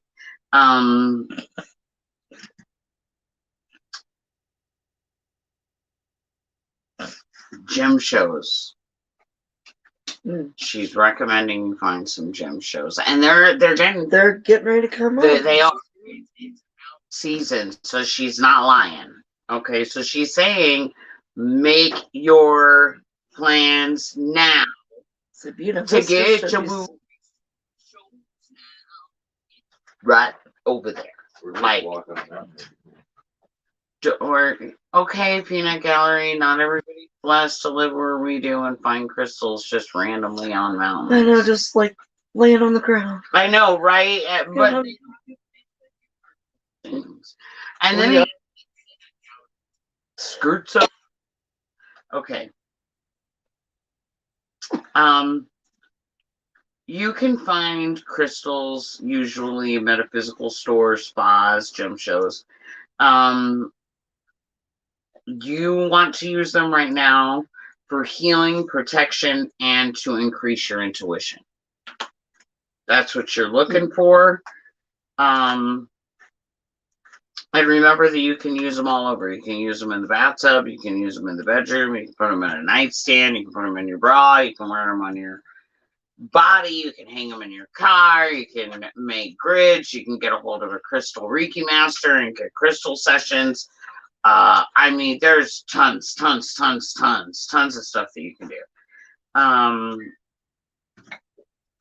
Your most benefit, though, is to connect while you're sleeping. Also, for the crystal children out there, there are answers to the question. And your life purpose is crystals. Don't forget to connect to the elemental realm.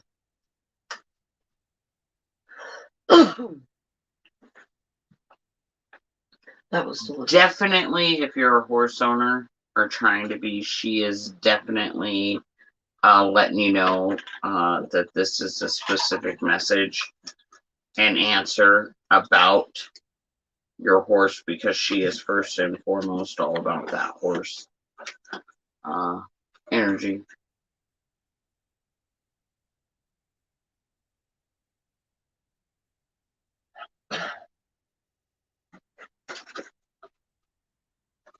I do not do the witch casket box. I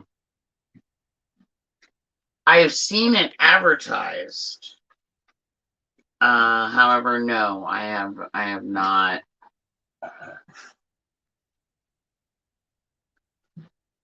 I have not done it personally through self. Not at all.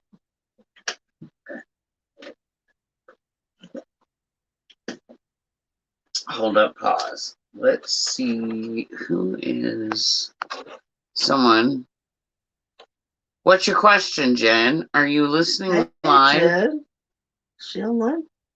I don't know. Saw her at Walmart yesterday. Yes. Yes.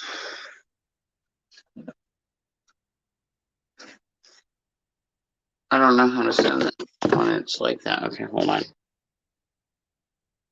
I guess. I don't know if Jen just picked me up or if she is listening or what. But yes, for real.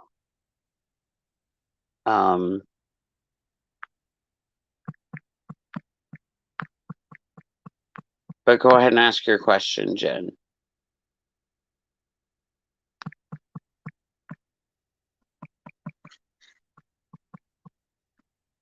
Or did you want to ask the cards a question?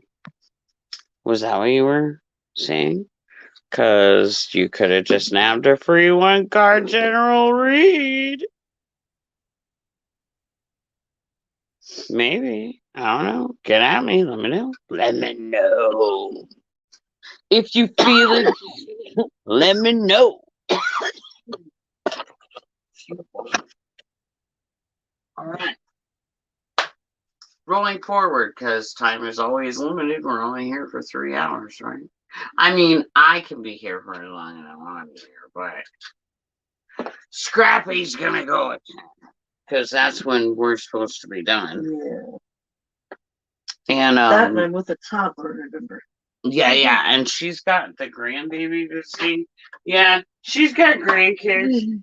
It happens. It happens. I wouldn't trade her though. Yeah, she's all like, Twitter pated. But it also makes me realize, hell no, I don't want any. Hell no, I don't want another kid. I am over that. What do you mean 5x5 red? What's that mean, Pam?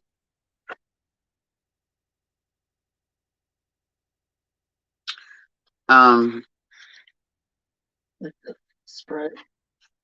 I don't know what that meant. 5x5 red. That would sound like a spread or something, maybe, but I don't know.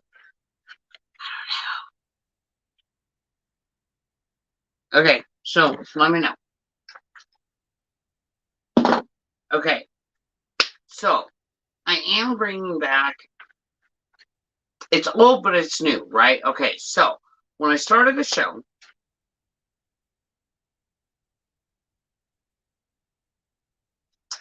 there was a lot of Fukushima stuff happening.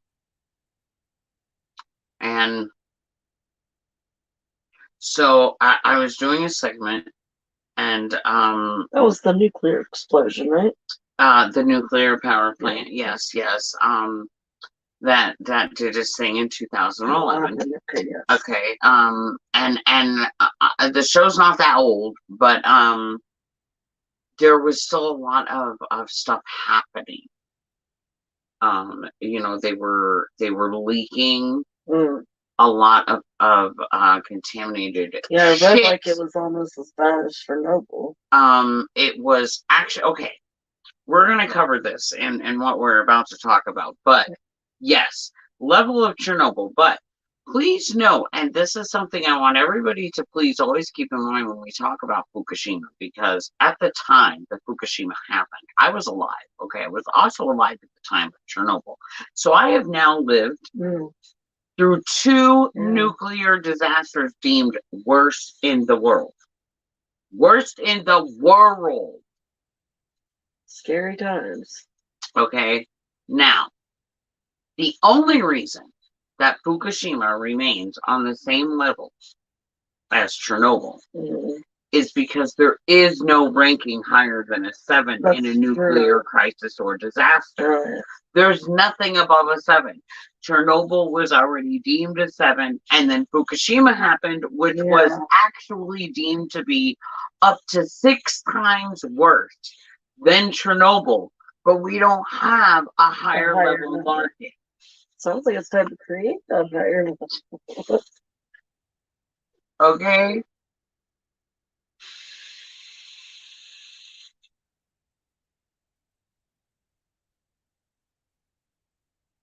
Okay, I've never heard 5x5 military anything.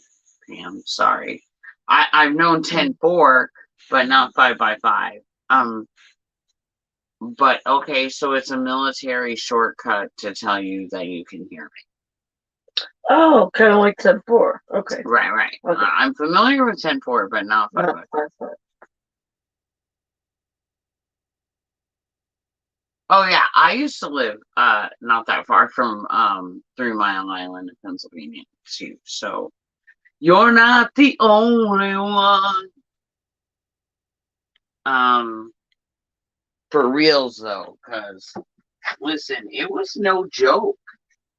That shit was no joke, man. And that was caused by the tsunami and stuff, then? Earthquake that caused the tsunami. Yeah, yes. that's right. Earthquake, then the tsunami. Right. And yes, so yes, ma'am. Yes, absolutely. You are on the same page. So this segment now, when I started, I did a segment on every single show about Fukushima. We talked about it. We talked about the updates. We talked about what Fukushima was doing. We talked about where it was and what they were doing over there and what we could find out. Okay. Now we tapered off, as did Fukushima.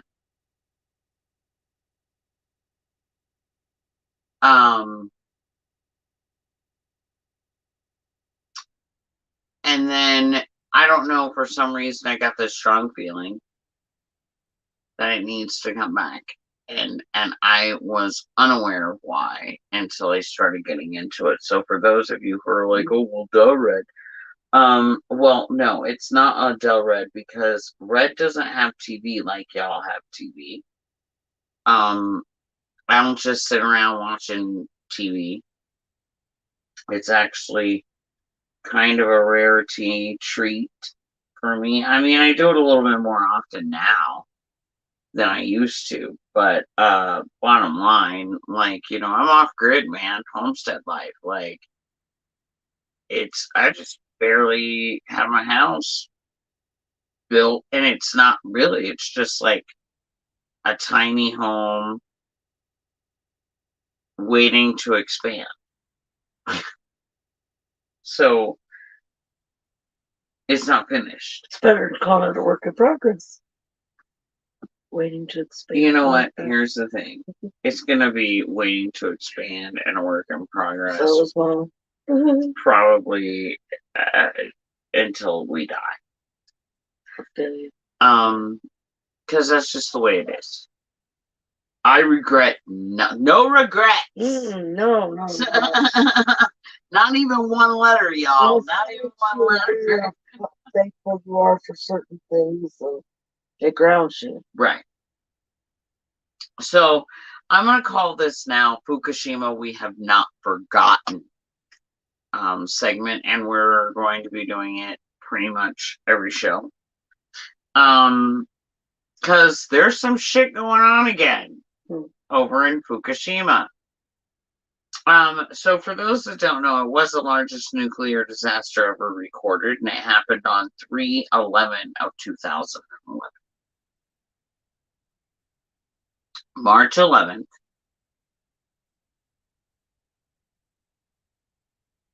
2011. It's a whole lot of ones, y'all. One.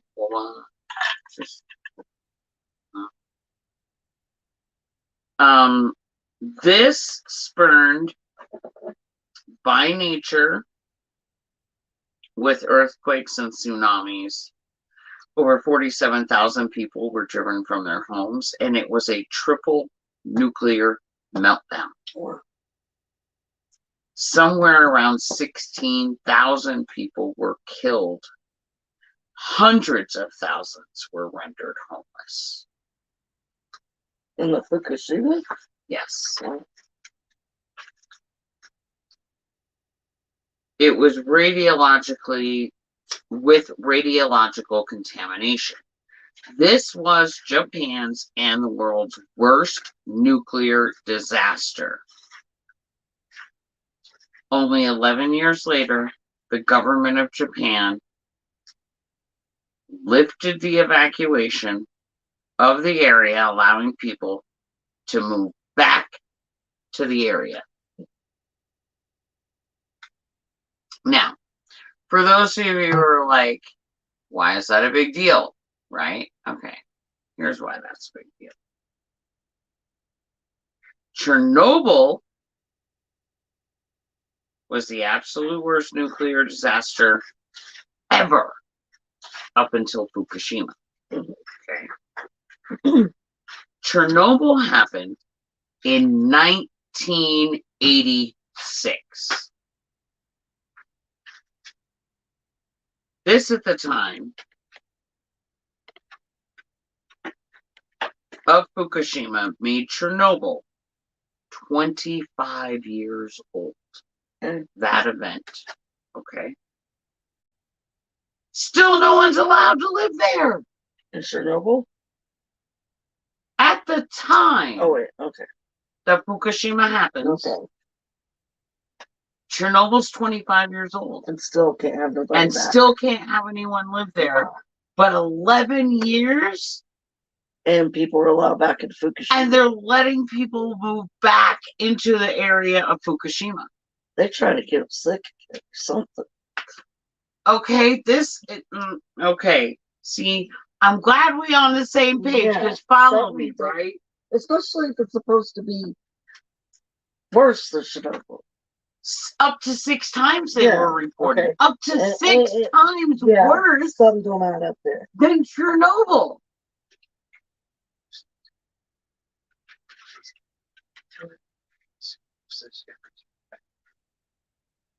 Yeah.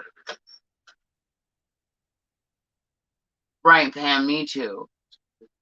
Things that Very true. Yes.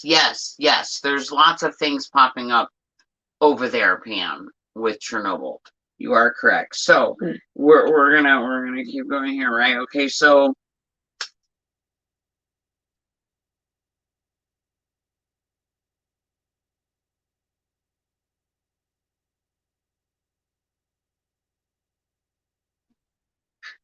literally 11 years after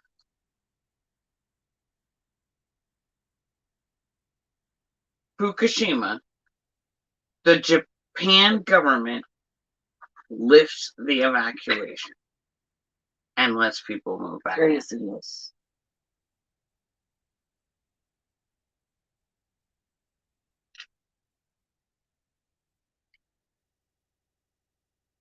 it doesn't add up, right? Oh, Like, no. can anybody make that make sense?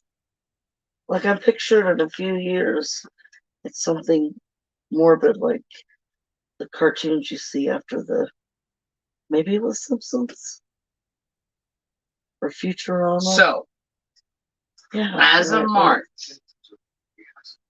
2020, you're right. only 2.4% of Fukushima is said to be contaminated. But it was worse. So in 9 years, they've gotten rid of contamination that Chernobyl still hasn't been able to do. Can't do. No, that doesn't. I'm not buying this. Mm-mm. I'm not buying. I'm not either. I'm not. Listen, I'm not buying your lie ticket train. I'm not buying the ticket to your lie train. No. Okay, I feel like this is like lies and manipulation from your liar holes. Mm-hmm. Like, fork and what? As Ellie would say, what? Mm-hmm. Okay. I feel like someone's not giving whole truths in the scientists or government or media or whoever. I don't know, but we are. Truth is not going down. That's not what's happening. So they said in 2021 that there was fuel in Chernobyl and that it was smoldering again. So, but they still get to go back. Chernobyl from 1989 is still experiencing boiling. Okay, so then they should be too. It's starting to reactivate itself to this all. Yeah. Chernobyl is reactivating. Okay, so and having chemical reaction, but it's okay. Let's let the Fukushima people go back in. Unless they're just trying to get rid of some of that population. Sorry, I have to kind of watch the Georgia Guidestones again the other day. And they kind of... It's a possibility. Now, what does smoldering mean? It means that it can result in another explosion just as devastating as the one in 1986. They don't think that it will be because they put the concrete cage around it and they created the wall. And they believe that that would hold most of the blast if Chernobyl were to ignite. Right. Chernobyl, too, was a 4-reactor plant, same as Fukushima. Right. So remember, too, that it happened in like 1989. So the age of the shelter is, so the ability is a little, not as good as today. Right. Now, in 2018, they did build a larger steel structure that they call the new safe confinement that's over the concrete shelter. But another explosion with the smoldering at Chernobyl could take several years, but it could not happen ever at all. Right. But they can't say anything, and safely they still cannot safely get to the radioactive material that's smoldering inside.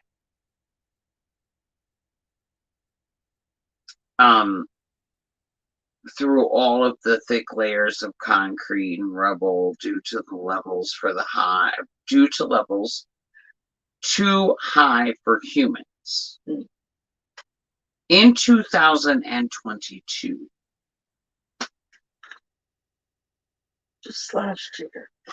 So let's clarify. Chernobyl that happened in 1989 is smoldering again. The levels are still too high for people to go in and undig and get to the radioactive material. but Fukushima's fine. Yeah.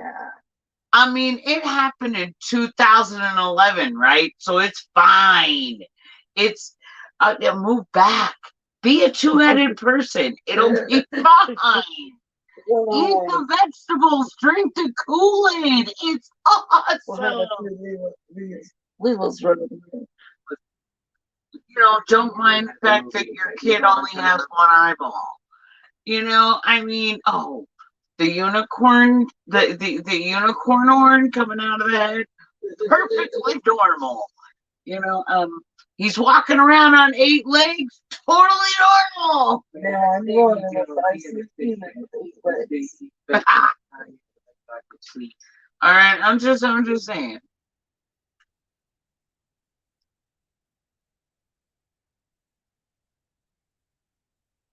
Yes, yes, there is a big main cap over the hot zone pan. My point. They don't even have that in Fukushima. They didn't even put a big dome or anything over Fukushima. Like, it's not even like domed in. So it's not even like the hot zone is protected. And they're like, it's fine, move back, plan, do your thing. You'll be fine.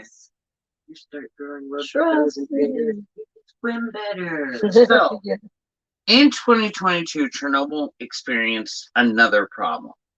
And this has happened during the power outages that have come from the war between Ukraine and Russia. Okay. So again, there's possible fucking overheating of Chernobyl. Again. The concrete cake and stew cake are top of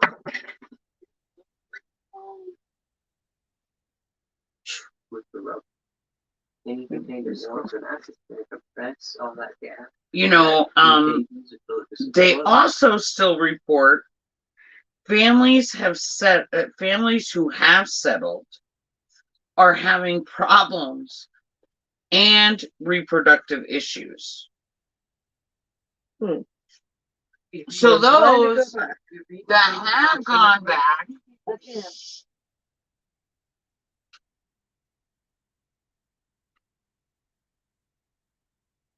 population control. Yeah, for real.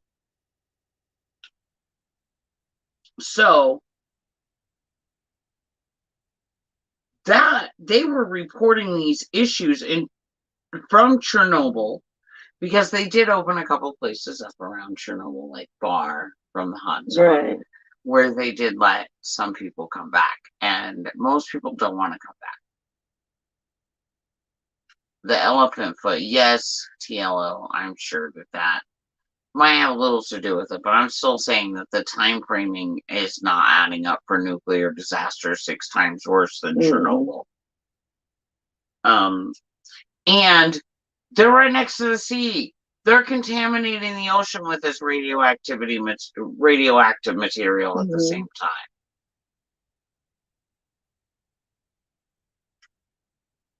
Now,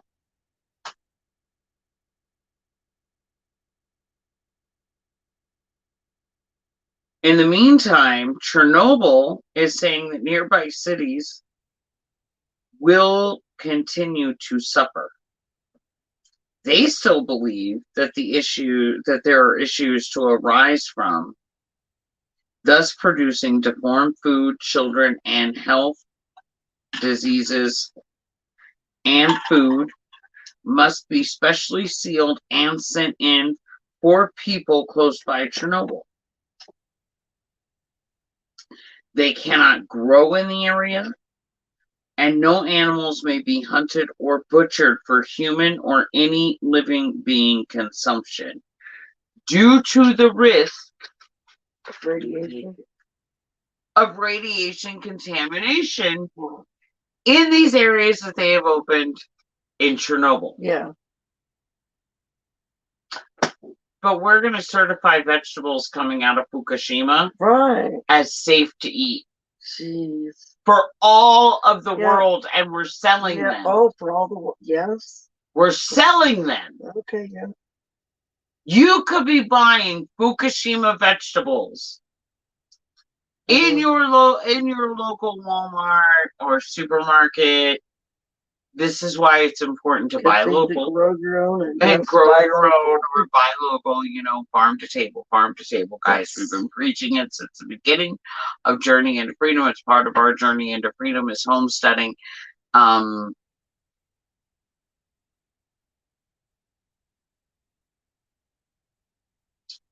But it's not, Pam. They opened it up. It's fine. They lifted the evacuations. They told people they could move back. It's fine. It's fine. Pam, it's fine. Come take your next vacation here. Right. It's fine. Please come vacation here in Fukushima and Chernobyl today. Like, come with Like one head, today. leave with two.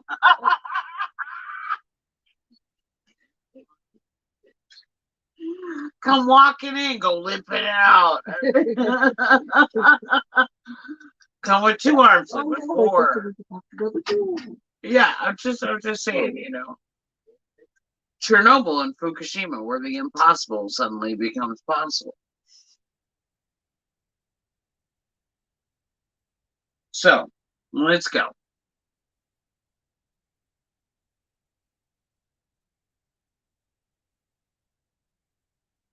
Tourists are allowed to do tours and stay in hotels at Chernobyl, but no longer than a day or two. Otherwise, they fear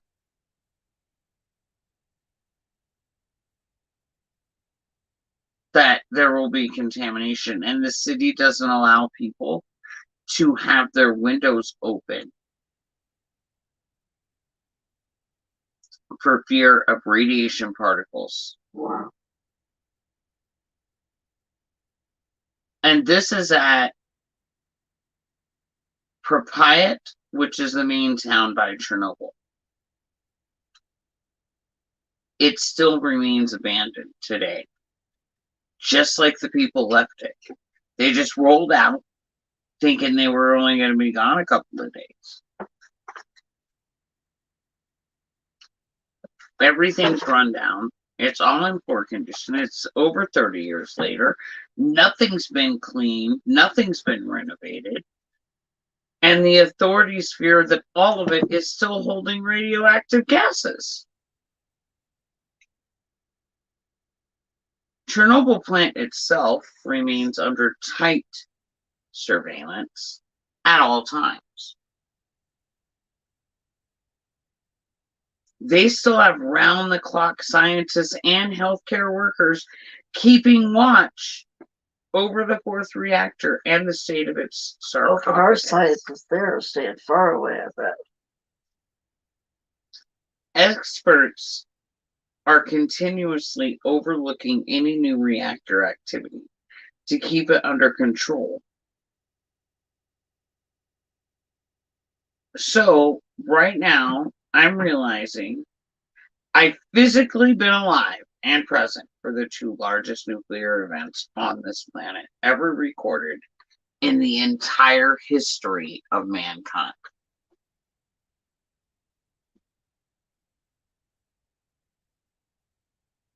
Hi, Cass.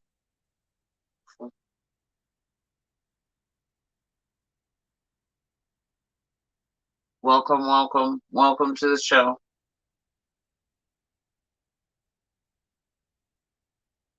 Okay, and what I know is that I'm supposed to believe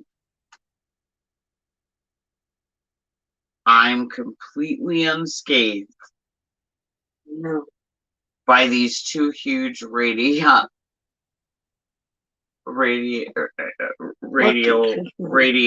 events. Hold up, pause. I'm gonna. It took me a minute to swallow this pill, y'all. Yeah.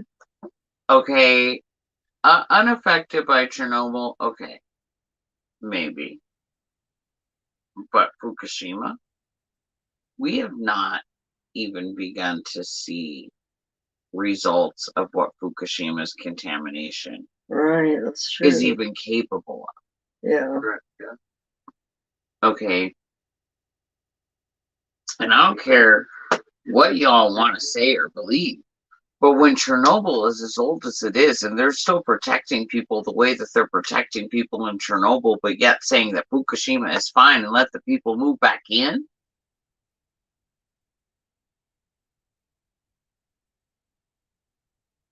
Yeah, Kaz, I know you were saying before.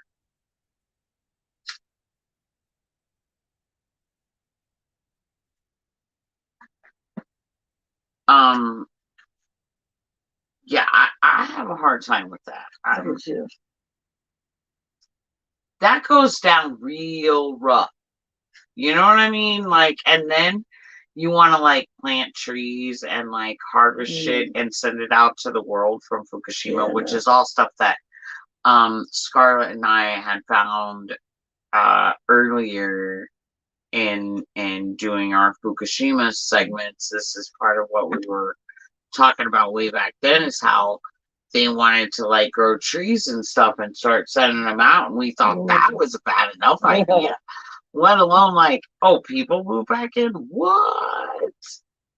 Are you okay? No, people, make it make sense. So Chernobyl actually was very close to my 7th birthday. Fukushima happens and deemed so much more devastating. Very close, within a month of my 32nd birthday, is when Fukushima happened.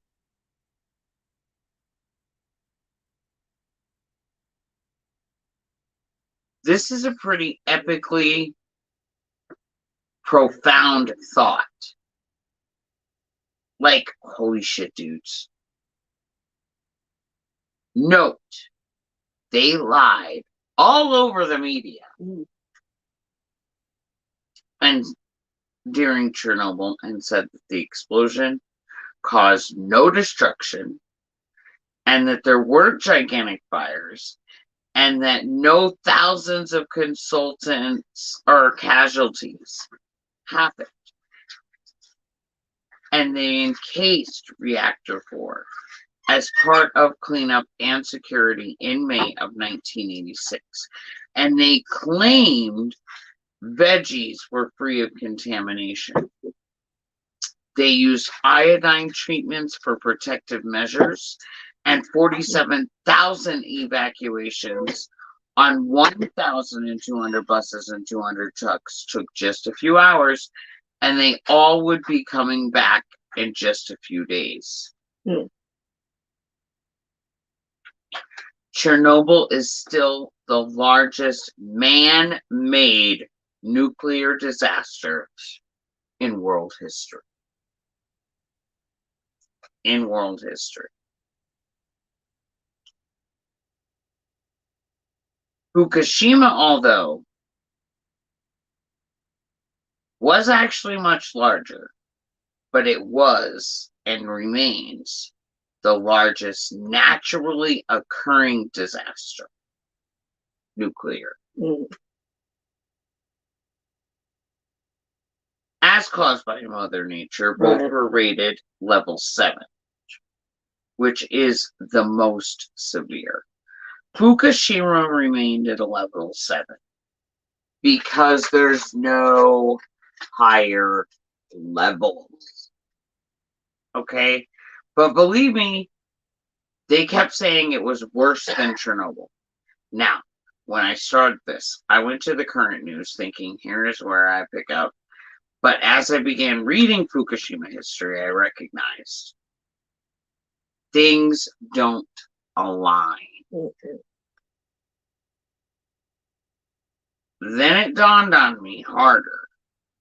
I researched, I paid very close attention to the largest nuclear disaster in world history, and I remember differently the things that happened. I don't need anyone to tell me what happened. I was there. Right. I lived through it. I don't need to go look at the news. I lived it. And I have a lot of things recorded on 5 years of previous shows about Fukushima as well. I can be my own source on this. And how I remember things and what those things were and how they don't mesh with what I'm reading and what is being reported now.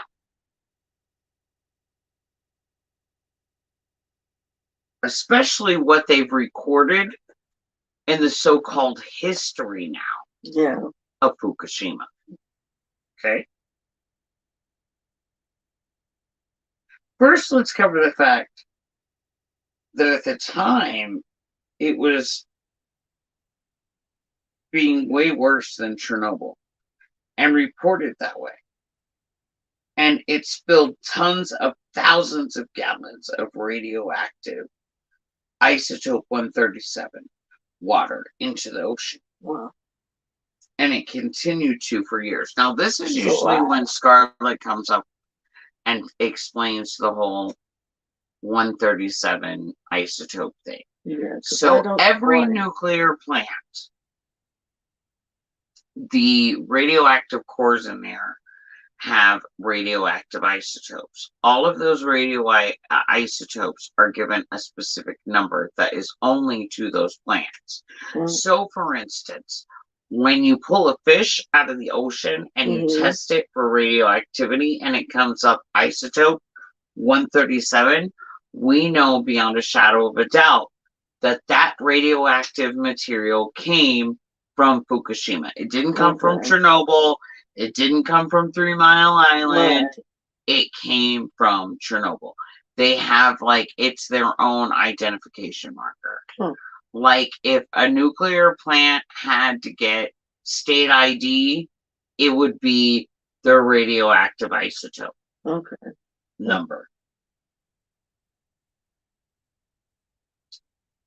And they did this for years. So in 2023, this year that we're in right now, people say they're going to open the restrictions on Futaba and Oma. Now, this is equivalent to literally opening the still ghost town of Propeller in Chernobyl. What? You're gonna what? You're gonna what? What are you doing? What?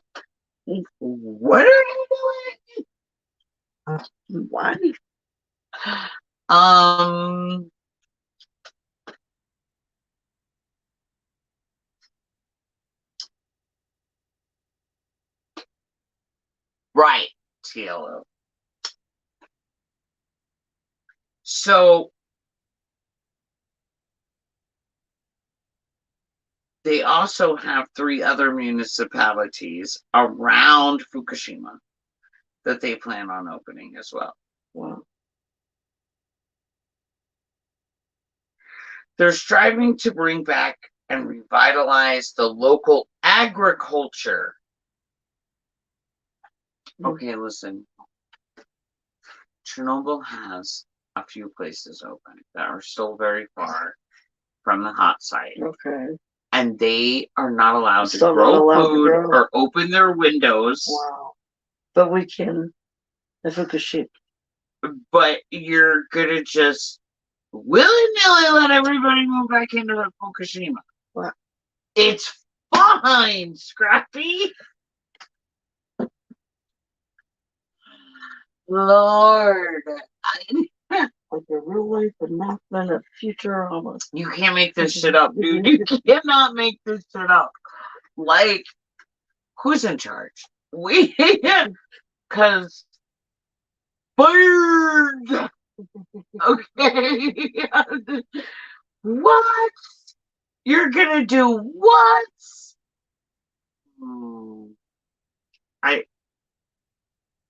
I do not believe, sirs and ma'ams, that you have the betterment of the world in your foresight with this. I'm not. No, ma'am, no ham, no turkey, no spam. No. So, saying this, this is total nonsense. It's outrageous. It's outrageous. You want to bring back the agriculture and start selling it to the people? Outside of Fukushima, like Us, for instance? us, for instance, I'm going to need you to shut up and save your money. Yeah. Okay? I'm going to need you to keep your contaminated vegetables and fruits and peoples and fisheries and animals to yourself. Mm-hmm. I'm gonna need you to do that, Japan. Okay, you already shared COVID. We don't. Right. Wait, that wasn't Japan. No, that was. It was China. That was China. That's right. Yeah. But I'm just saying. Don't. This is not something we need to share.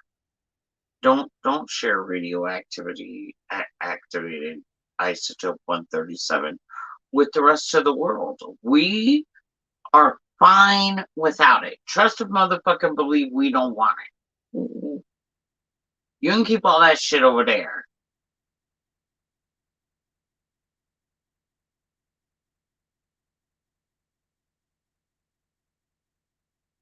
January 31st, 2023, it was reported that the ocean contamination is still continuing today. Damn.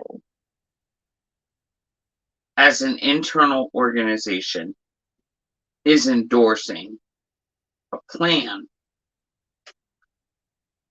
to dump tons more of contaminated wastewater from Fukushima into the ocean again, but with our knowledge. Wow. So they're still leaking it, and on top of that, they want to do this with our knowledge.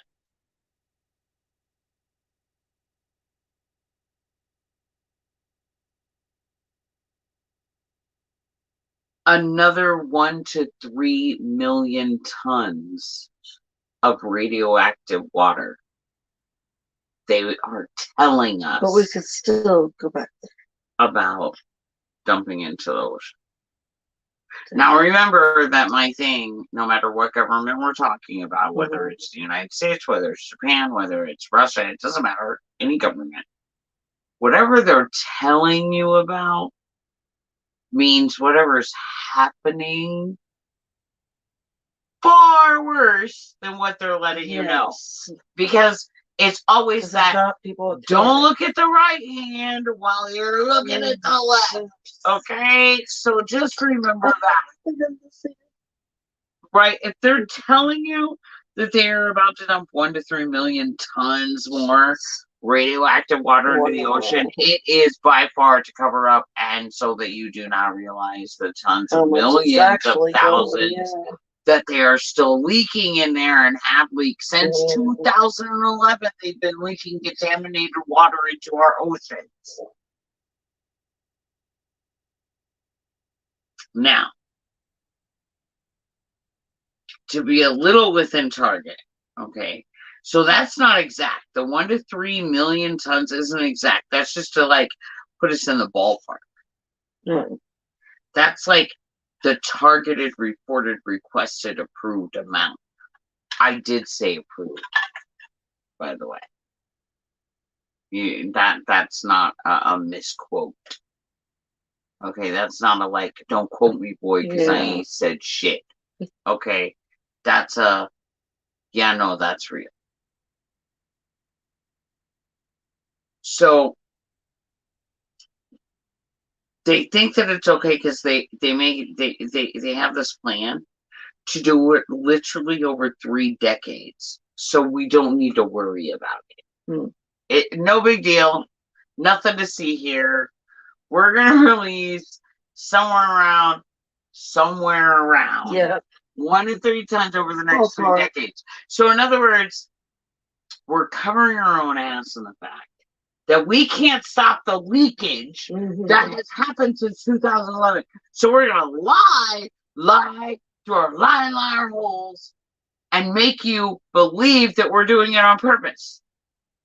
They're not doing this shit on purpose. Mm-mm. It's not on fucking purpose. They can't show it. Yeah. Okay. And they So don't want us that's to freak why out. we have this And plan. they don't want us to freak out. Right. IAEA, International Atomic Energy Agency, specifically the Department of Nuclear Safety and Security, and the chair in the task force say that core beliefs for IAEA is to promote the safe and secure and peaceable use of nuclear energy. Right, that's cool. But they say that this also envelops the disposal of the waste. They claim that 3 of the reactors went into meltdown at core level, and that the water used to cool those reactors and the groundwater that became contaminated is now collected, treated, and stored since 2011. And the process that they plan to use is a 3-decade plan, and it's called ALPS, Advanced Liquid Processing System. August of 2022, they announced the install of facilities to allow water to be stored. So the very idea of this plan has been seen by many as preposterous, to say the very least. Okay, that's saying the very least of that.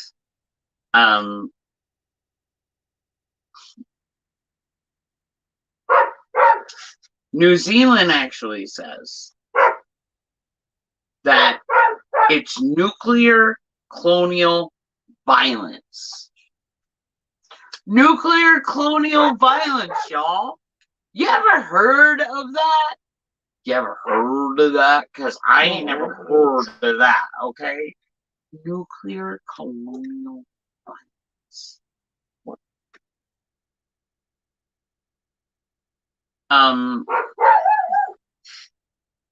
They say that it shows disregard for sovereignty, self-determination of the Pacific people, the ocean in which their livelihood depends.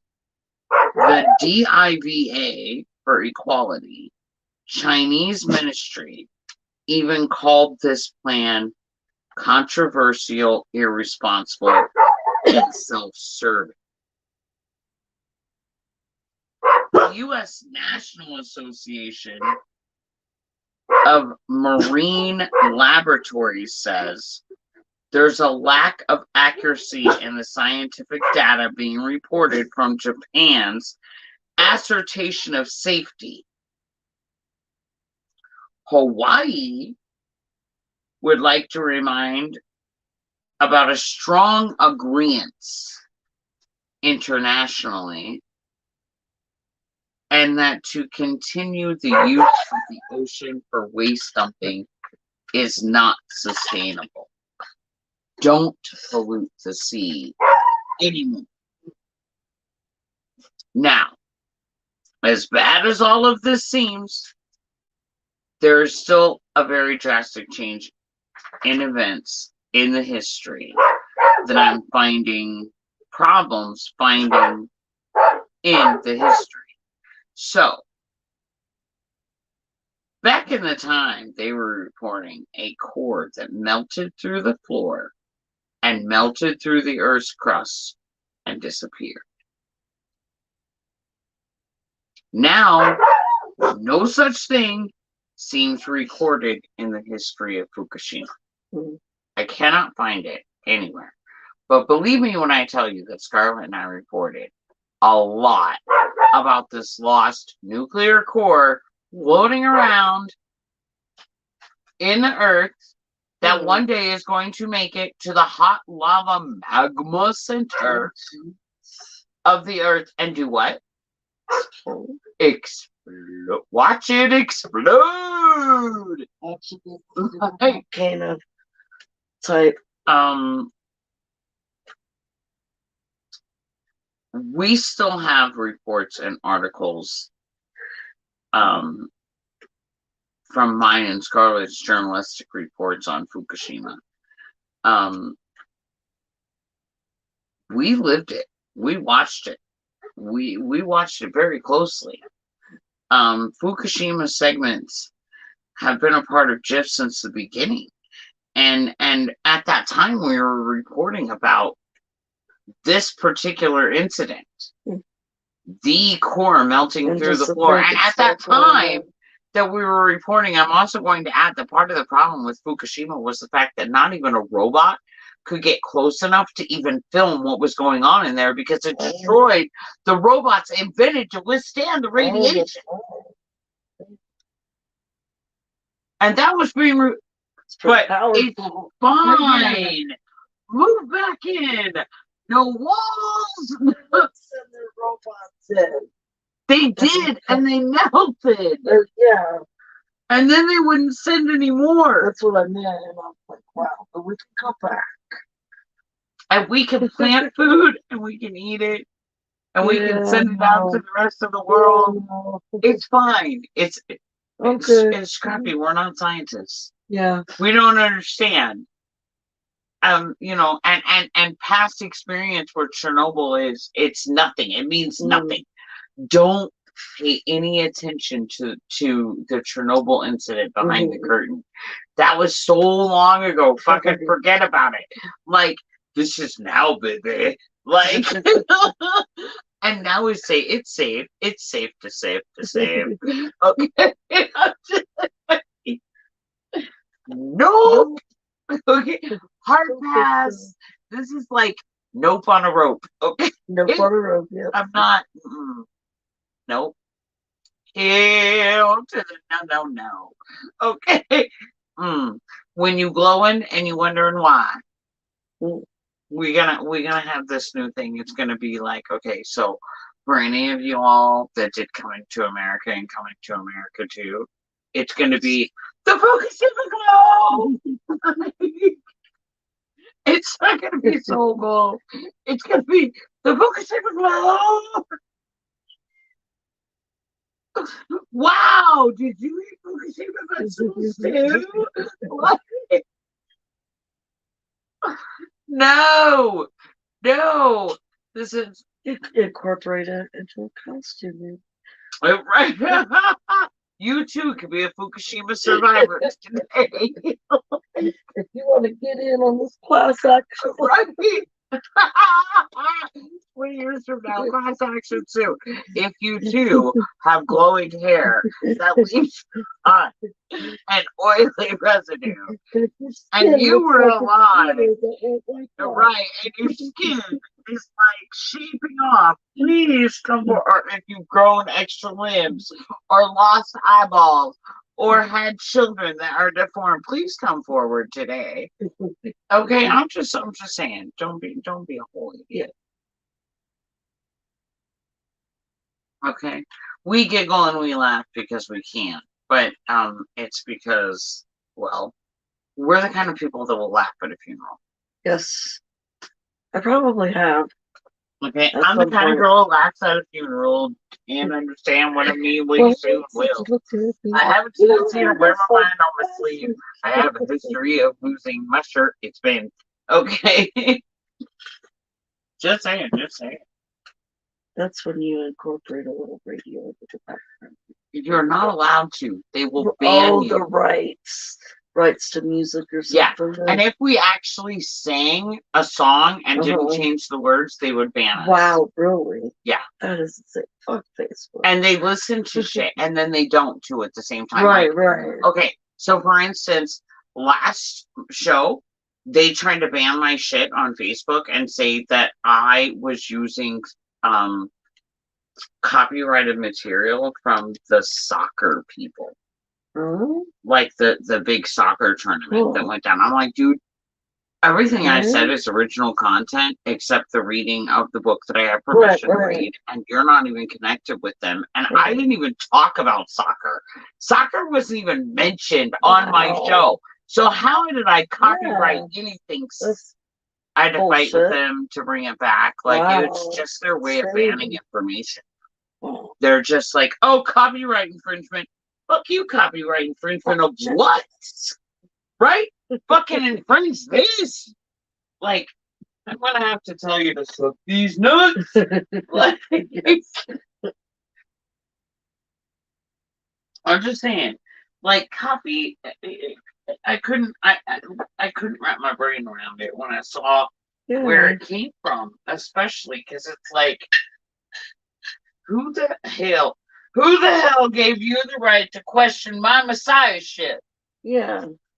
Okay, like, this is getting drastic with the whole, like, That's you're not allowed to insane. talk about it. You can't say everything's a copyright infringement. You hurt can't my talk feelings. about shit. Right? Don't quote me, bitch, because I ain't said shit. Like, even if I said it, I didn't fucking say it. And you Yeah. know what? I can identify as not saying it because those are the rules now. Yes. Okay? I identify Which, that speaking, you said it. right, I identify that I didn't say that shit. That's what I identify. But no, you know what? I identify as a threat. And my Fuck around and find pronouns out. are fuck around and find out. Okay? Just saying. Love Just that one. saying.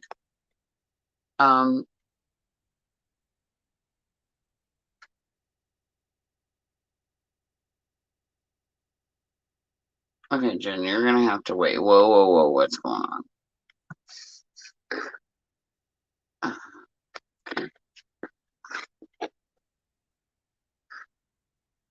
Oh man, Sky has been unable to get back. Oh, So do you want to go tag her again? yes. So maybe she can find her way back to us here. I'm just checking up on stuff here, making sure I haven't missed anybody. Zootala, I have missed one. This one here should be. Right, I'm just saying. What did I do? Oh, wait, here it is. Zootala. Zootala, I have missed one. Okay.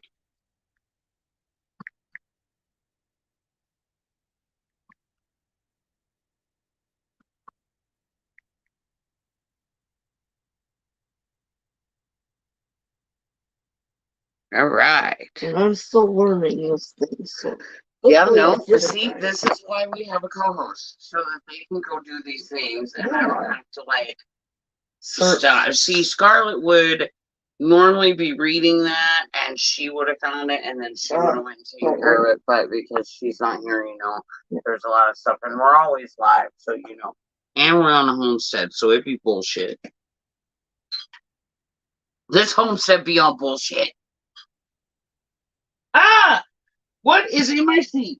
Why, little dog? Why? Frito Bandito.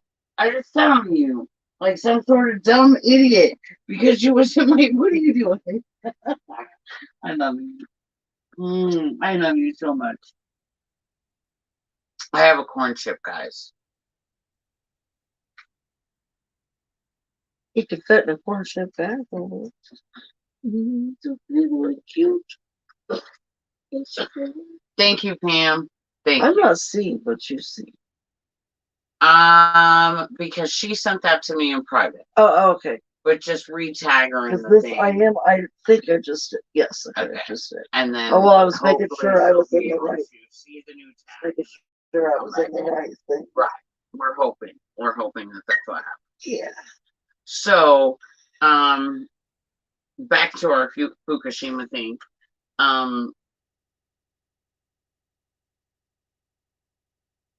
I'm having a really, really hard time swallowing this. Like, it's scary as hell to me. So, the Fukushima segment is going to become, again, Fukushima. We haven't forgotten. It's going to be a part of every episode of JiF again. And we're going to be discussing more about this in every episode. That's kind of where we're at.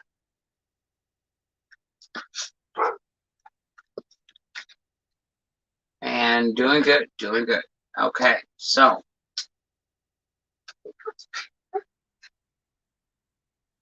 now we have done all of our pretty decent segments, and everybody, I want you to get your snacks. It's tea time. Get your cup of tea, because you know I'm gonna do all my normals right now. Okay, so here we go. Are you ready? Thank you, Pam. I appreciate you, lady. We are gonna start with the normal. I am not everybody's cup of tea, and that's okay. I am a little bit more like a shot of whiskey. It's a little harder to take, but a lot more truthful. I don't expect everybody to stick with me. I don't expect everybody to believe what's being said. Everything is for entertainment purposes only. I'm legally required to tell you that. And I did say legally because fuck you. I'm allowed to say that too because it's my show. And this is how we do it. I'm sorry, not sorry. Got to get that in there. For some people, this is going to be very hard to believe. For some people, it's going to be very easy to believe. It depends on which side of the fence you ride on. Right now, I'm presenting you with what I have to present you with, and you can choose to take it and receive it and decipher it however you want to.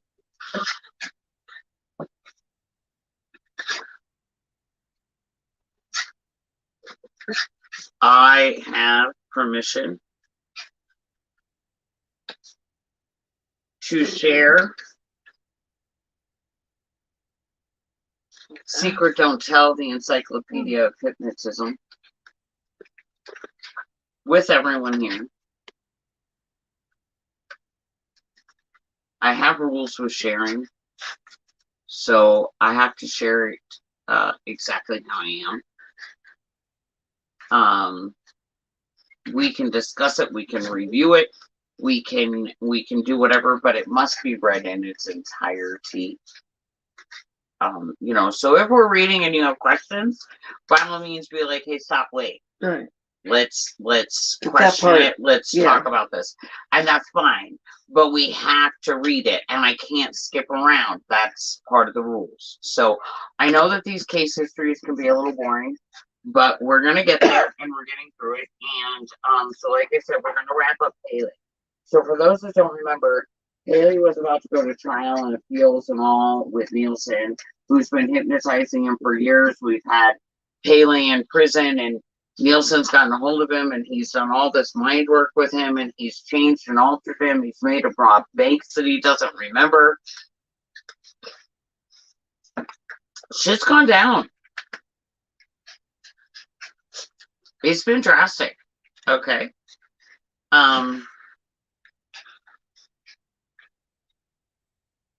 Again, I'm sorry. Carla Emery is our author. And I want to take a moment and remember her history and remember her research and her work and honor her. And I hope that we honor her in passing along this life work, because I do believe it cost her her life in the end. And, you know, you can believe, you cannot believe, but we're reading case studies. I've done my research. I know these things exist. I have found the evidence in the vault.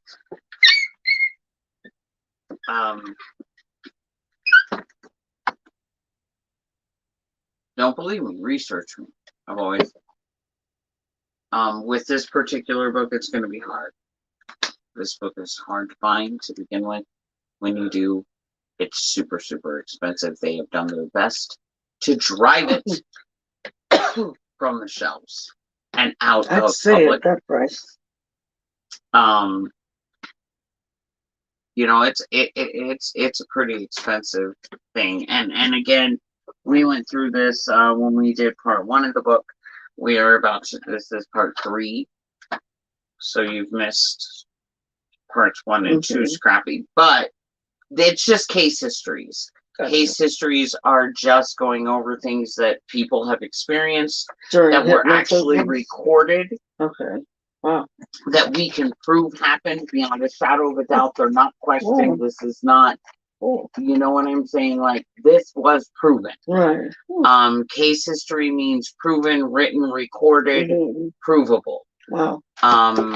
So that should like maybe perk some people's interest, knowing that when I'm reading this and that I'm saying like he was hypnotized and he robbed banks and he doesn't remember and he gave the money to his hypnotist and all of these things were going on. Like, that should make it a little bit more interesting for you, because like I said, what we know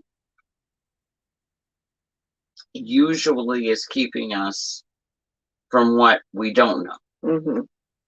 You know what I'm saying? Again, don't pay any attention to the man behind the curtain. You know what I mean? Yeah. Wizard of Oz. Yeah. You know, it's not me. Or Shaggy. We could do Shaggy. Wasn't me. You know, we just got to change the words a little bit. You know, we could do it. We could do it. I know we could. I know we could. You know, it wasn't me. You know, caught you creeping in my mind. Wasn't me. Like, pretty good. We'll be the next weird one. Weird out. Yeah. Hey, it's always weird up in here. It's about to get weird. Okay. So, let's roll with it. Here we go. Trial and appeals.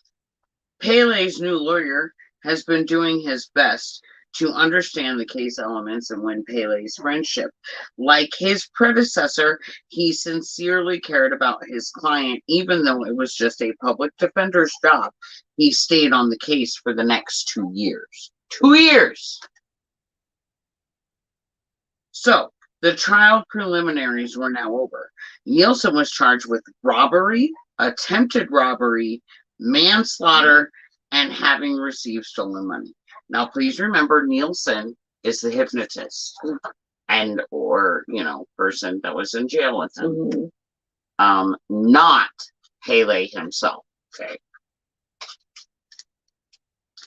In Copenhagen Central Criminal Court, a jury would listen to the evidence and decide if Nielsen, married, unskilled worker, age 39, was guilty of having planned the crimes of robbery, attempted robbery, and manslaughter, which were committed by Pele, and of having instigated the commission of those crimes by means of hypnosis. The prosecutors wanted life sentences for both Nielsen and Pele. Dr. Ryder told the jury, now Dr. Ryder is like the court specialist. Okay. Right. Okay. Because I saw the look. Yeah. I'm like, Ryder is the court specialist. Okay. So Dr. Ryder told the jury how he had overcome Nielsen's ceiling, suggestions on Pele by using EpiPen. Now, for those that don't remember, sealing means that Nielsen had basically hypnotized Pele, that nobody else could hypnotize Pele. Oh, wow. And like you're my bitch. What? Right, yeah. And he met him in prison, and this started in prison, so it literally was, you my bitch. Wow. Okay, literally, she's not like, see, you picked her up. Cool power, kind of. Okay. And then Evie is like a shot. It's a true serum. Okay. Okay, so he had to use that to overcome the ceiling. Okay. He explained the threats he had used to guarantee authentic regressions. He told them the history of how Nielsen had parasited Paley's mind, which he had learned from Paley's relivings under his hypnosis. Now, Ryder is now hypnosing Paley to find out what Nielsen has hypnotized him to do and or say, which is what, right? Okay, but that's where we're at now. We're in court.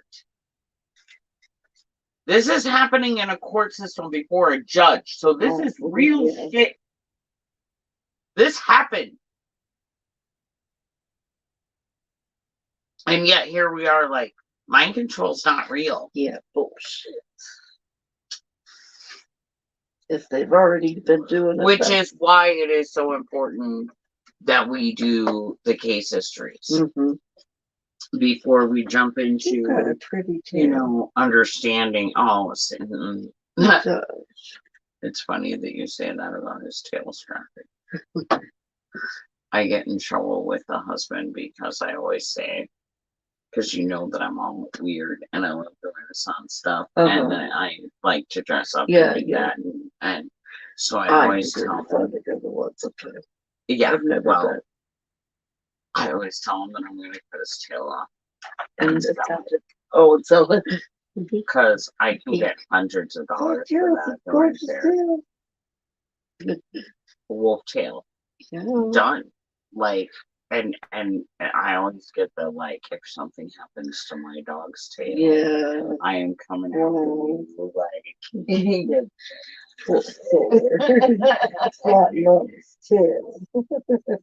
He really, really does, though.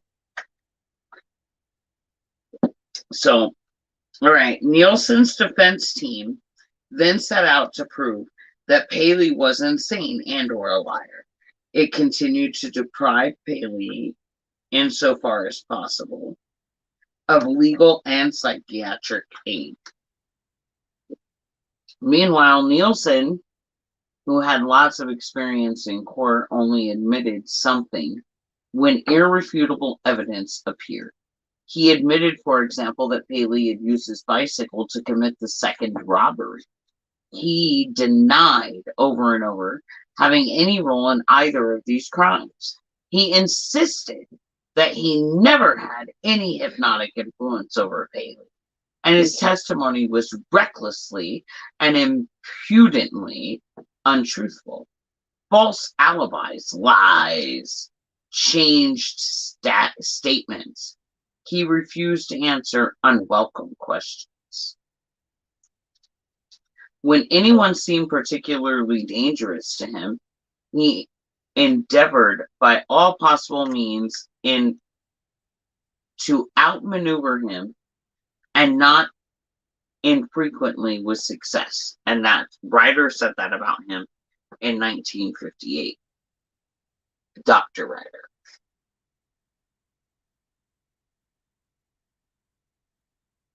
Throughout the trial, Nielsen and Paley were in the courtroom at the same time, but they were not seated together. So when not testifying, Nielsen was trying to catch Paley's attention, but Paley would not look in his direction. So Nielsen's body language X's, all in vain. For you who hasn't been here, the X was the trigger for preset hypnosis. So in other words, he has programming that he is hypnotized into Paley. So when Paley sees an X, it will trigger that hypnosis okay. Wow. thing to Yeah. happen. And Or like if Paley, someone said a certain word. right, a trigger Okay. word, Right, except okay. he has words, he has symbols, he has Wow. all of these things Yeah. embedded in Paley's mind from prison. And the few years that he's messed with them now that they've both been out.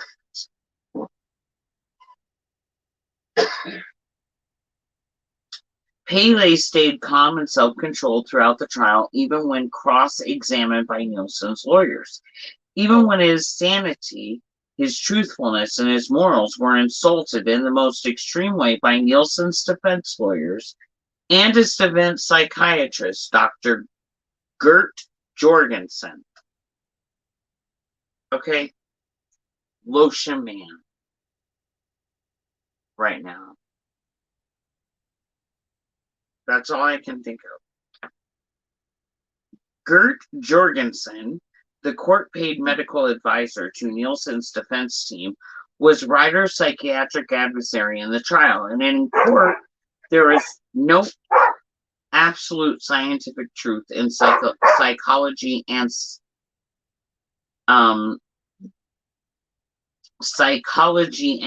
psychiatry. There is no one true analysis until the judge rules. Gert Jorgensen insisted that Paley was lying, trying to excuse his bank robberies and murders. Mm-hmm. He testified that Paley had systematically, deliberately, and consciously invented the story of Nielsen hypnotizing him. He stated that open opinion, despite the fact that Dr. Ryder had entered the case because of eyewitness accounts of Nielsen hypnotizing Paley, Paley was insisting at the time that he had done the crime alone. He ignored testimony that Ryder had forced upon hypnosis on Paley using a drug, and then had dragged details of his hypno abuse by Nielsen out in 100 painstaking amnesic hypnotic regressions with threat of strangulation if he lied. Ryder had to threaten to strangle this man to get him to tell him the truth. Wow. In hypnosis. Okay. So it said it was only because of Dr. Ryder's suggestion that Paley had written his second confession. Jorgensen's bottom line was not facts. It was the old dogma of moral integrity that it is impossible to cause a person to commit a crime by means of hypnosis unless that person already has a criminal nature. He admitted that Dr. Ryder had indeed induced deep and amnesic hypnosis engagements hundreds of times. He insisted that fact was irrelevant. He said that Paley was psychotic before he met Nielsen. He said that there was no medical proof that Paley had ever been hypnotized by anyone before Dr. Ryder. And although he admitted that Ryder had hypnotized Paley, he called Ryder's demonstration of Paley's somnambulist obedience doubtful. Simultaneously, or similarly, other members of Nielsen's defense team tried every way they could to reject hypnosis in favor of any other possible hypothesis. Dr. Ryder, if given an opportunity to rebut all of those claims by Gert Jorgens, undoubtedly would have shredded the claim that Paley had made everything up to shift the blame to Nielsen. But Ryder was not permitted to testify again. Unfortunately, the time at the disposal of the court did not allow me to make any rejoinder to Dr. Gert Jorgensen, writer said in 1958. That left Paley's defense up to his lawyer. The attorney explained that hypnosis was Nielsen's chief means of influencing Paley. He pointed out that Nielsen had subjected Paley to hundreds of hypnosis sessions, closely spaced in time. He said that Nielsen's amnesia suggestions had concealed all that conditioning from Paley's conscious awareness, preventing him from defending himself.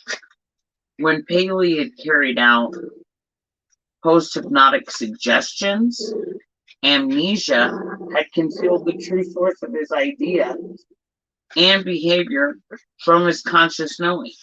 Paley was made unable to know what was true in his thinking and what was imaginary.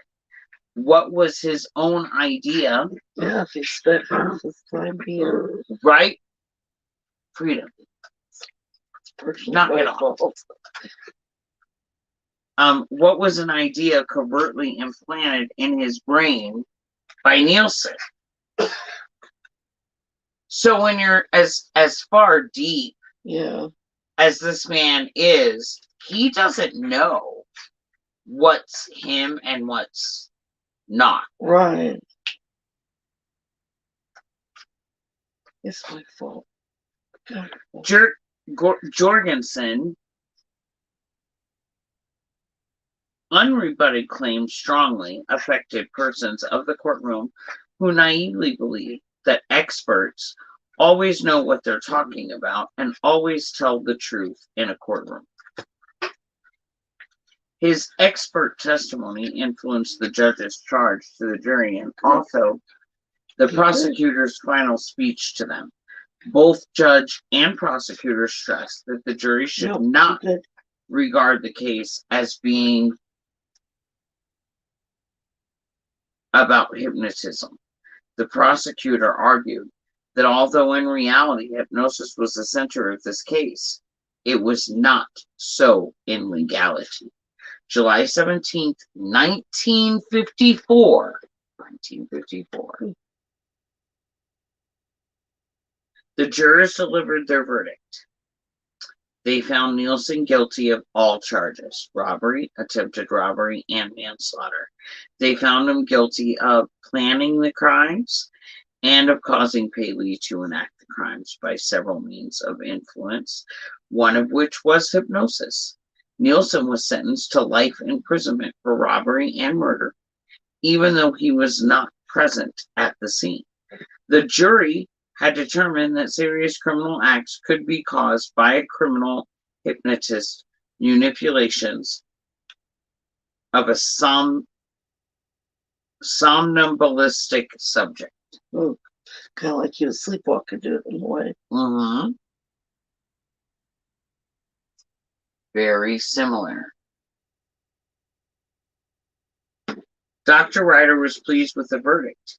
He had felt that the odds were completely against his side, so right up to the end of the trial, Nielsen had racked all of the visible wins, and Dr. Ryder's hard work had paid off. There was a jury decision based on his evidence, and he had a contract for a book which would be published both in Denmark and America. Paley found it harder to see any victory in the trial's outcome. He had been accused of attempted robbery and 2 murders. Like Nielsen, he had been judged guilty by the jury. They sentenced Paley to life in an institution for the criminally insane. So, we admit that you were hypnotized. We admit that you have no memory. We admit that you had no control. But you still get something. But you were crazy. Yeah. and we're gonna put you in a psychiatric ward for That's life. fucked up. Because we're not sure that you're not hypnotized still all the time, basically, is what this amounts I to. see. Like, could you really let the man walk on the street? What if you didn't Yeah, because as long as undo that guy's everything? still alive, What yeah. if he saw an X and it triggered Yeah, something? that's true. Do you know what I mean? Like, you don't really know Yeah. until it happens, and then So it might even be for too his late. own safety, then it would be bestie there, I guess. But how shitty is that? Yeah, pretty shitty. Okay, that's still pretty fucking shit. I'm like, this is in the 1950s, so I'm just saying, like, Yeah. and yet here we are in 2023 going, mind control and hypnotism aren't real. Exactly not. This was in court in 1954. Oh. Think it's real? Yeah.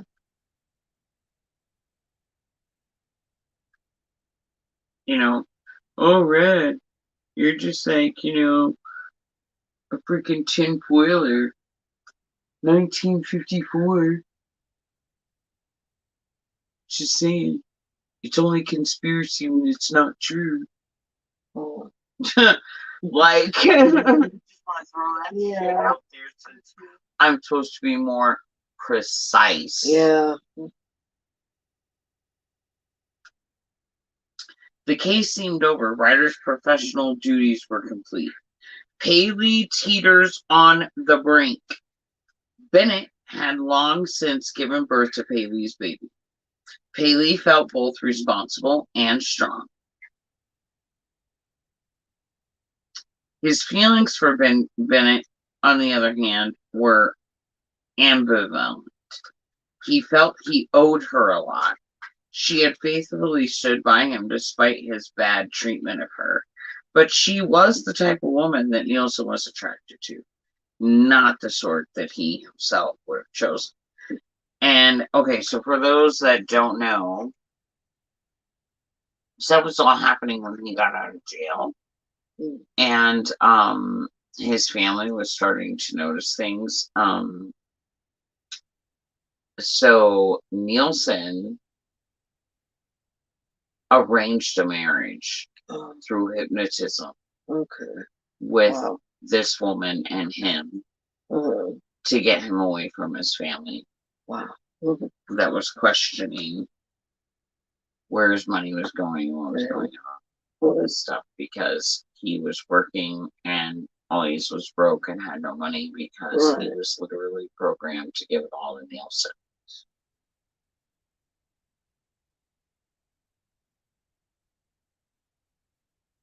And he now knew that he had not chosen Bennett. He had courted her only because of feeling hypnotically suggested love. He had been fooled into marrying her. He still felt wounded by the premarital adultery which Nielsen had forced on him. So Nielsen made Paley have his wife have sex with him. Yeah.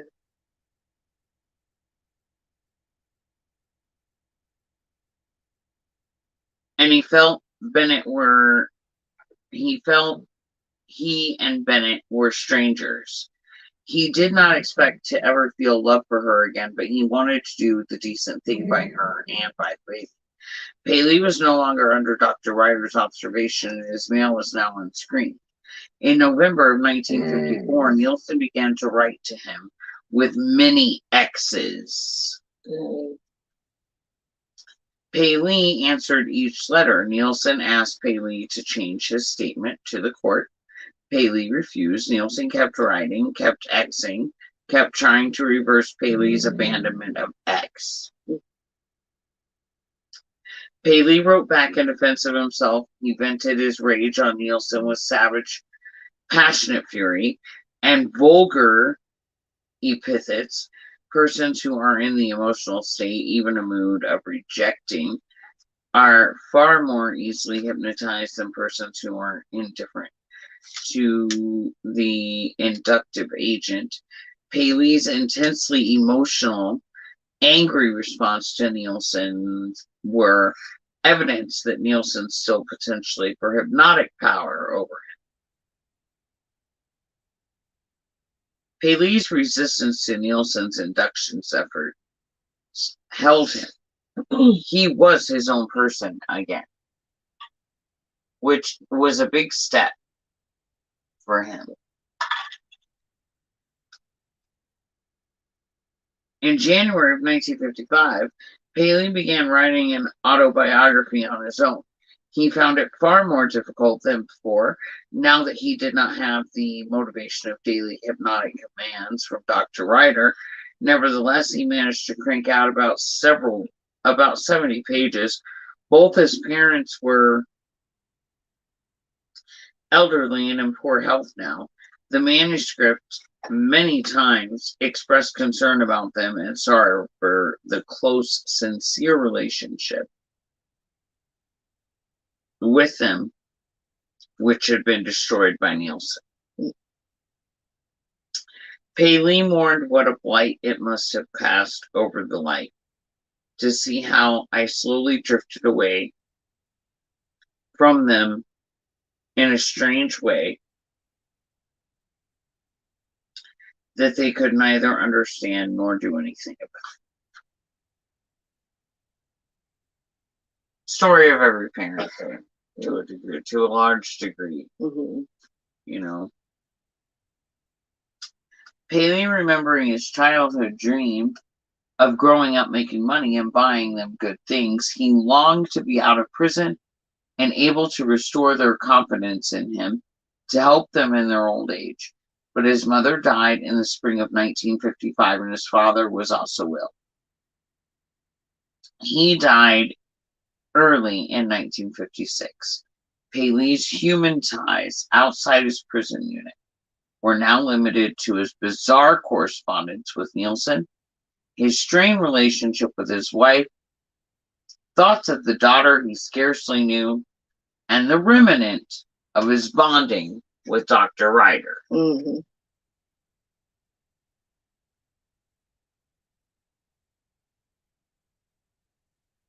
Thanks, Pam.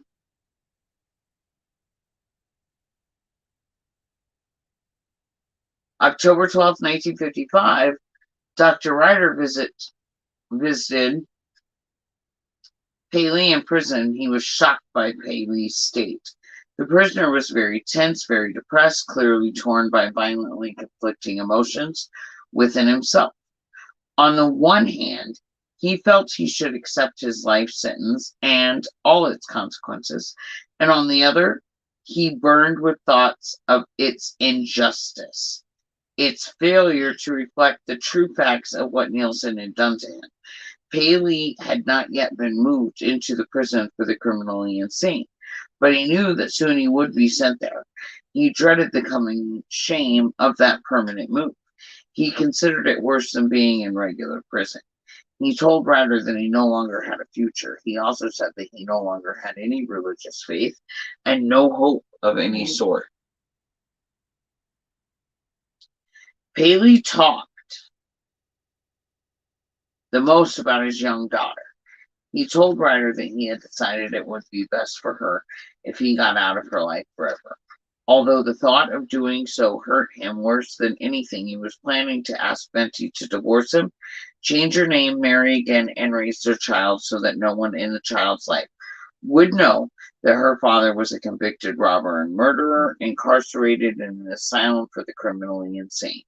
He added that for his daughter's protection, he must never see her again. He said that he was truly innocent of the crimes, but that the people in his child's life would never understand that.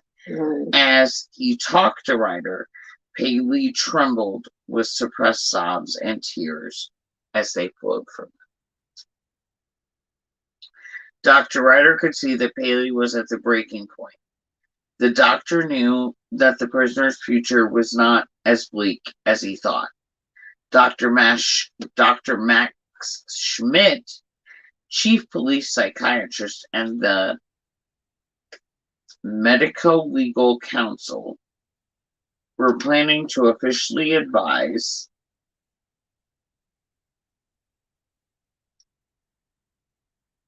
soon that Paley should be transferred from the institution for the criminally insane to a regular mental hospital. From there, they planned a discharge for him to be followed by several years of psychological supervision. Crap, it does that. So it won't go away until you click on it. Okay, there we go.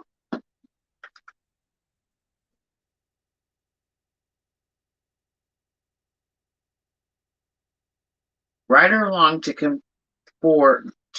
comfort Paley with that good news, but since none of it was official yet, the rules did not allow Ryder to tell it to him. Dr. Ryder was a man who always followed the rules. First, Paley had to go to the institution for the criminally insane and go through their evaluation procedure.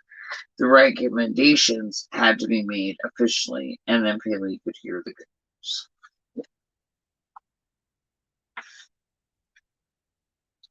New evidence.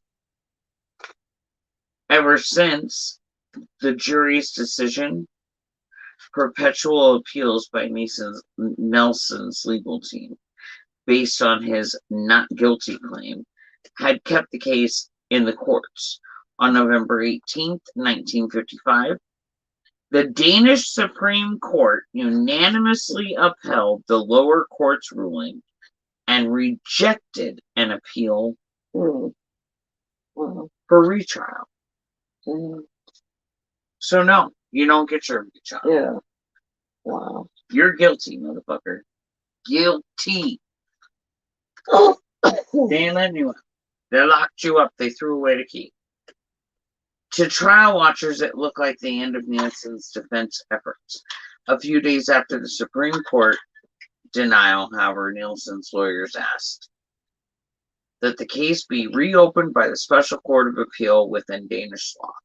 Allowed when new information appeared after a verdict, Nelson's lawyers said.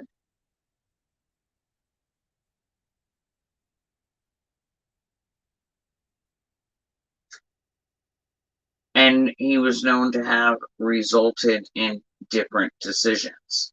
The medico-legal council's opinion on releasing Paley was officially released in a few days later, on November 24th, 1955, but nobody informed Paley that he was scheduled to soon become a free man.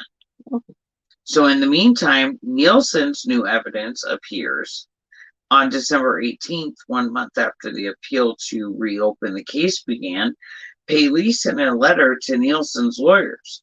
Paley did not show that letter to his own lawyer before he sent it. The letter sounded as if it were dictated by Nelson or his lawyers. The content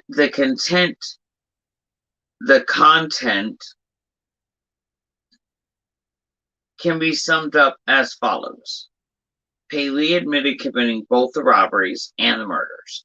Paley denied that anybody had ever hypnotized him, not Ryder and not Nelson. Paley said that spontaneous hallucinations about being destined to establish a party and unite Scandinavians and reform society had caused him to commit the crimes. He said these delusions resulted from a mental problem that had since cleared up on its own.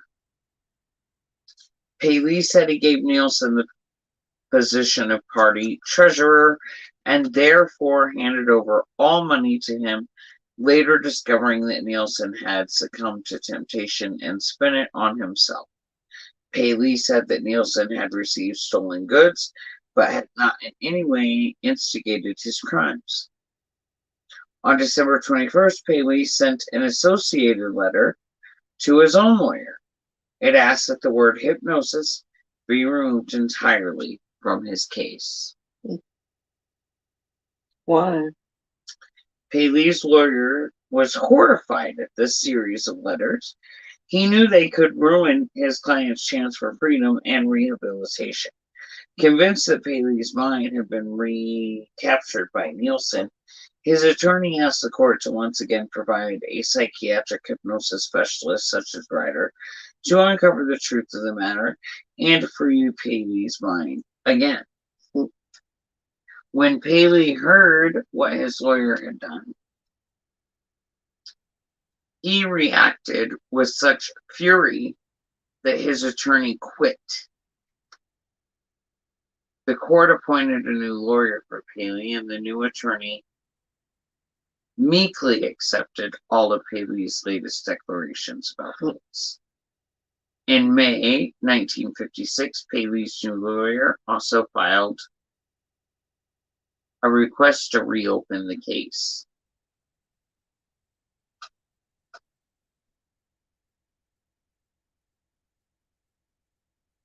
Now, both Nielsen and Paley had appealed to reopen the case based on Paley's third version of events.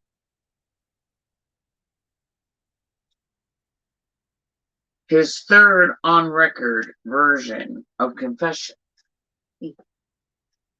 The first confession was supposed to arrest declaration that Nielsen had nothing to do with the robbery and murders.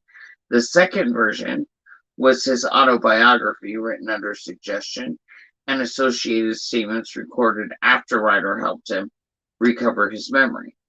The third was in the recent series of letters. The appeals court now had to decide which of Paley's three confessions was the real one. Right. Nielsen was writing letters too. He wrote letters to the court saying that all of Paley's old statements about being hypnotized were just ravings. He referred again and again to Paley with exaggerated pity as the poor psychotic fellow. Psychological assessment. Dr. Ryder unhappily observed all of these developments from a distance, and he was not allowed to talk to Paley. He followed the development as best he could, and he attended the public court hearings when the case finally came before the Court of Appeals. He noticed that Nielsen's lawyers got Paley's disturbed, angry letters to Nielsen, admitted as evidence that Paley was mentally ill.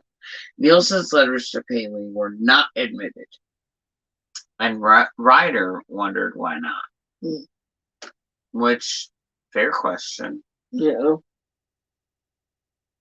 In this new trial, Paley testified at length. Dr. Ryder was amazed at how much his former subject's behavior had changed. In previous court appearances and in his many private sessions with Ryder, Paley had always behaved correctly, like a somewhat nervous, nice, and well-brought-up young man. As Dr. Ryder watched the prisoner testify before the appeals court now, however, what he observed most resembled the way Paley, recorded by police, observed as having acted when fresh from the murder scene, back when he was full of Nielsen's programming. Like them, Paley now was aggressive, cynical, impudent, reticent, dishonest, and gave explanations which were obviously incorrect and often badly even constructed, accused police of corruption and bribery, and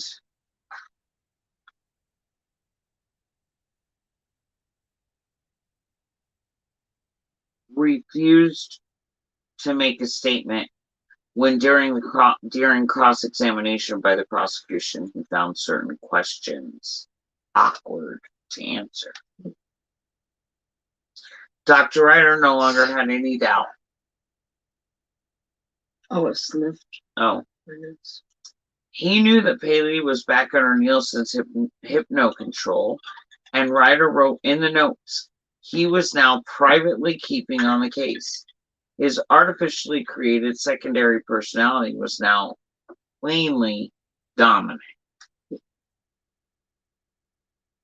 The Court of Appeal asked Dr. Stirrup, head doctor of the institution for psychopaths where Paley was currently confined, to report to Paley's mental state. Paley refused any examination, even purely physical. So Stirrup informally observed Paley. He reported that Paley was well-behaved, always quiet, and appropriate. He pointed out that the prisoner's behavior in the hospital differed curiously from his attitude in the courtroom.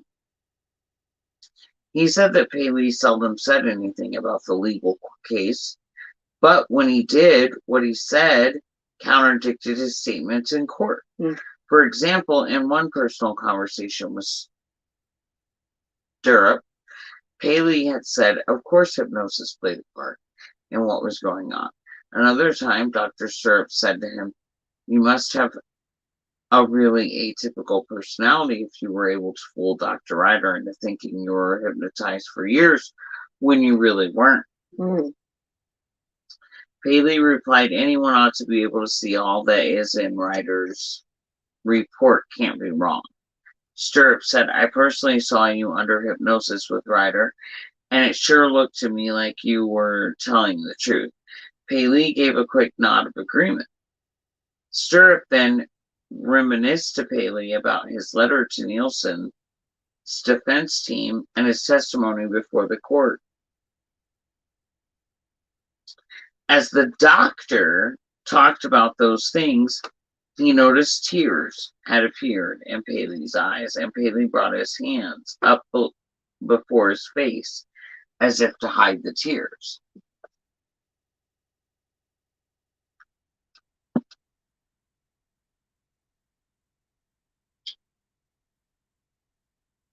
Then he began to pace up and down the room in the obvious efforts to calm himself. He said if Nielsen hadn't been there, it would have gone entirely differently. Dr. Stirrup wholeheartedly agreed. He had many other observers and had noted the influence which Nielsen's presence, with his perpetual making of X signs with his legs or arms, invariably had on Paley. Stirrup transcribed these conversations and concluded his report to the court with a statement that he had observed no symptoms of insanity in Paley. Although Dr. Ryder had not been involved with this case for some time, the Court of Appeals now asked him to also assess Paley, and Ryder was told to do that based only on the case documents without meeting Paley in person again. Ryder did as requested. He then reported to the court that Paley's second testimony, the autobiography, was the only true one. That's also the one that Ryder wrote, by the way. So, of course, it's the only true one, like, just saying. With an emotional intensity surprising in that normally stern and restrained professional, Ryder informed the court that Paley's third version of confession was the consequence of the court order instigated by Nielsen's lawyer, which prohibited further contact between Paley and Ryder, and which denied the therapy for Paley, and the letters from Nielsen to Paley, which the prisoner's authorities, with incredible thoughtlessness, allowed. Ryder said those letters had put Nielsen's longtime hypnotic subject at extreme risk of recapture, and risk which soon became fact. Nielsen hits again. After reading Ryder's report, Dr. Stirrup immediately halted Nielsen's letters to Paley. Unknown to Stirrup, however, a prisoner had just arrived into Paley's unit who had been previously housed in the cell next to Nielsen. So Nielsen knew that this man would soon be transferred to Paley's unit.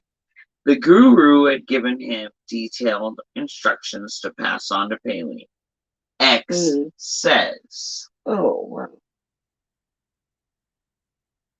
The old X programming was long since reinstated and all the tragic animosity in Paley's mind. So when Paley heard the X wanted him to give cash inheritance, which he had received from his father's estate, to the new resident who had outing privileges, he did so. X's plan was for the privileged one to escape from his attendant on the next outing. Wow. He was to then use Paley's cash to purchase weapons and a car, and then help Paley himself escape. X had ordered that, after Paley escaped, he was to shoot the hospital's district and the Minister of Justice. Maybe Nielsen or his lawyers had heard that Paley was scheduled to be released. After Paley handed over his money to Nielsen's newest subject, the new resident did temporarily escape with it. But he was soon recaptured and confessed everything. He could clearly remember the plans he had made with Paley. He was fuzzy about Nielsen's role in it all. If Nielsen or his lawyers had been unhappy because of hearing that Paley was scheduled to soon be released, they no longer were. Paley's record now looked worse than ever. The medico-legal council's plan to release him was shelved for the time being. The matter remained Ryder of Paley's 1949 escape from Horson's prison on orders of X, and then he had to serve extra prison time, which kept him in longer than Nielsen. But Nielsen denied everything, portraying his usual role of abused innocence. Appeal denied. The Court of Appeal issued a preliminary report May 1957. The court's evaluation of the situation was that Paley's mental state was an artificially established induced psychosis created and developed through the influence of another person, making use of all the ways and means at his disposal, including hypnosis. It concluded that induced impulses and post-hypnotic suggestion had been used by Nielsen to explore his control over Paley with criminal intent. A month later, the Court of Appeals held a final three-day hearing. The prosecution studied Paley's 3 different statements and finally concluded the most fantastic and unlikely one, his second, was the only one which definitely matched the evidence. On the basis, the court rejected both Nielsen and Paley's requests to retry the case. Nielsen's lawyer later got the case appealed to the European Court of Human Rights, which decided in Nielsen's favor. Ryder's book about the case history of Paley, Hardrop, and Bjorn Nielsen, Antisocial Criminal Acts of Hypnosis, a Case Study, was first published in Danish, then translated into English. In addition to reporting Paley's case history, Ryder also reviewed expert research and opinion on unethical hypnosis from 8th and 19th century European hypnotists who had speculated and experimented with antisocial hypnosis up to his own time. He included synopsises of Dr. Kronzer's Case of Z and the Swedish Sola case. American writers who mention this case usually misrepresent it. Aaron Moss, an expert on disguised induction, repeated the crazy stuff that Paley said at his arrest as being evidence of Paley's mental illness. Moss did not mention that it was programmed in by Nielsen. Moss implied that poor Mr. Nielsen was falsely accused and jailed because of that. Psychotic Paley and his irresponsible psychiatrist, Dr. Ryder, who generated false testimony in Paley under hypnosis. Moss cited a third-hand Beck as his source of his information. Apparently, he did not read Ryder's book. Several American research hypnosis have quoted Moss as being the final word on Paley's case. Ryder pondered these strident denials of the possibility of unethical hypnosis in the face of so much evidence. He speculated that they were due to preconceived opinion, so imperverse to reason or evidence that it was best termed dogma. The growth of this dogma was due to very human motives, not least on the part of a number of professional hypnotizers who underestimatedly enough wished to reassure the public likely to be alarmed by the dangerous potential of hypnotism. I'd say. Now, that leaves us exactly 10 minutes. So we're not even going to start Candy. We're going to leave Candy for the next episode, part 4. And that's going to be case history of Candy Jones. And the little snippet at the beginning of her thing is public disclosure of some experts, or I'm sorry.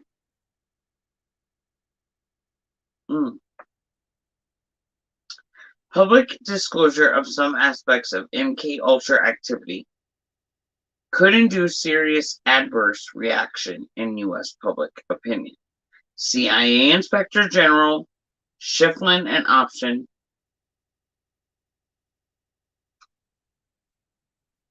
and then we're going to get into her case history in part 4.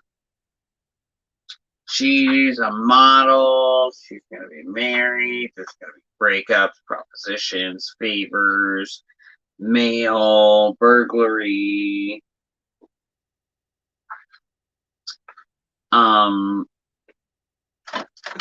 They use mind-splitting imaginary childhood playmates. They use disguised induction.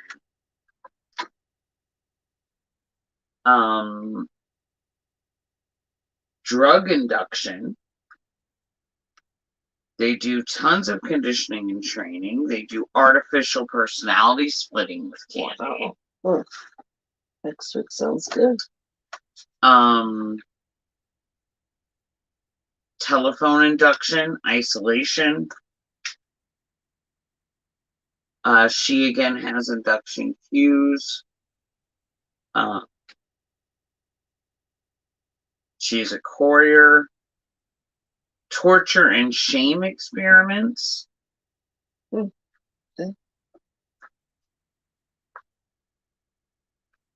Torture, measurable degrees of agony are involved.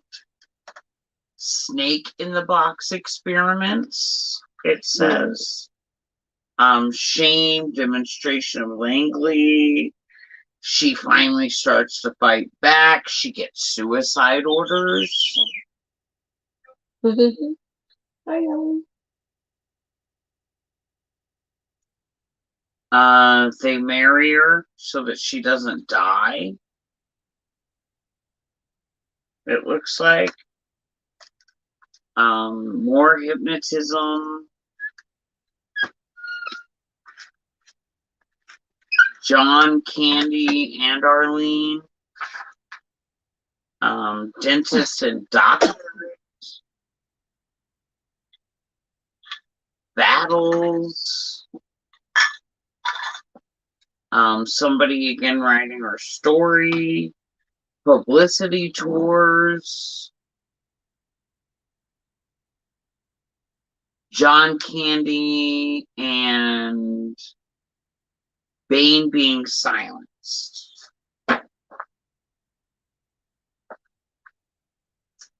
And then we will hit part 2, a partial history of U.S. government mind control research. This is where we're going to get into the dangerous and meaty part of the book.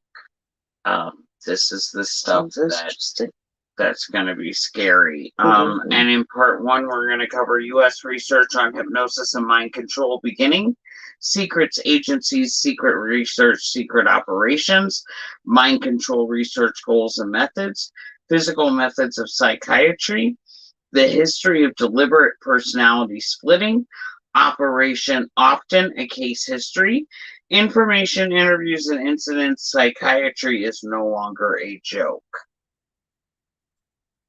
So, that's what's coming up. That's where we are.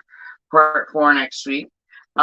Next week we can look forward to weekly guidance, possible live readings on air.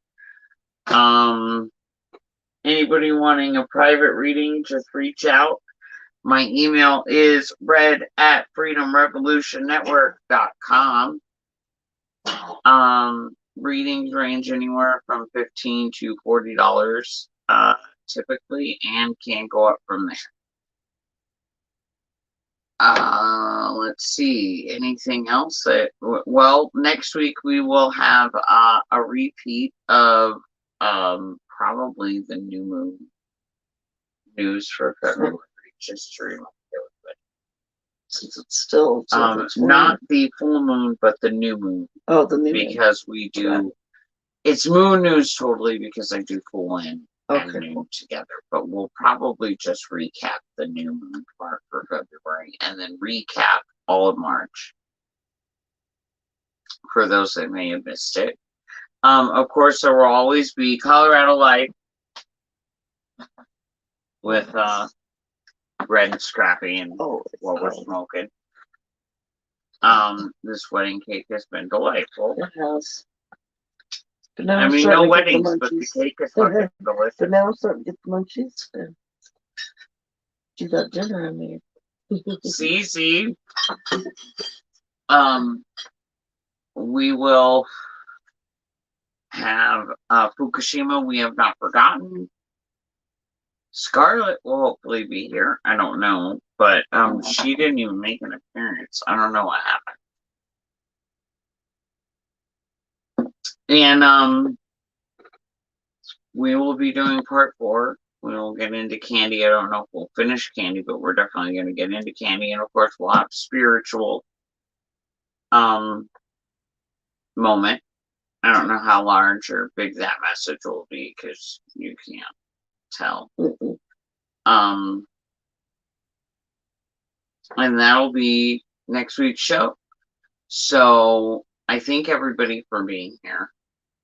Without you guys, we're not here. So, we appreciate each and every one of you listeners out there. Pam, TLO, Cass, Canamir, Sky, Wayne. Those are the ones I know. The other ones I don't know. But thank you to each and every one. Anybody who listens after everything, because this is on, record and it's recorded, and anybody can listen at any time. I hope that everybody has a great week. Follow those moon vibes. Don't forget what we learned.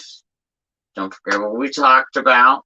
If you need to, hit the show back up, recap, re-listen, hear it again, let it seep in. Let everything about Paley and Nielsen and the court and Ryder really set in with you. Because Candy's, it looks like she's going to be just as bad, it sounded like. A whole new thing. But you know, let's get it out there. Let's get it done so that we can get to the to part 2, because that's where it's really gonna start getting controversial. I mean, not like it's not right. But thank you, everybody. Dare to be different. Dare to be you. Dare to learn to love yourself unconditionally. And you know, Scarlet usually does her, like, I don't know, for the great state of Minnesota thing, but she's not here. And she doesn't get to represent shit. Because Colorado life's better. Right. We rule, and Minnesota rules. In the cold. Right. Colder than us. Colder than us. Like ice, baby. Dun-dun-dun-dun-dun-dun. Okay. So we hope that you all join us next week. We'll see you then. I hope Scrappy's coming back next week. I would love to, yes. And we'll see you then. Have a great night. We're actually ending at 10 o'clock. It's actually happening, guys. Can you believe it? Can you believe it? Can you believe it? I can't. I hope everybody has a really good time.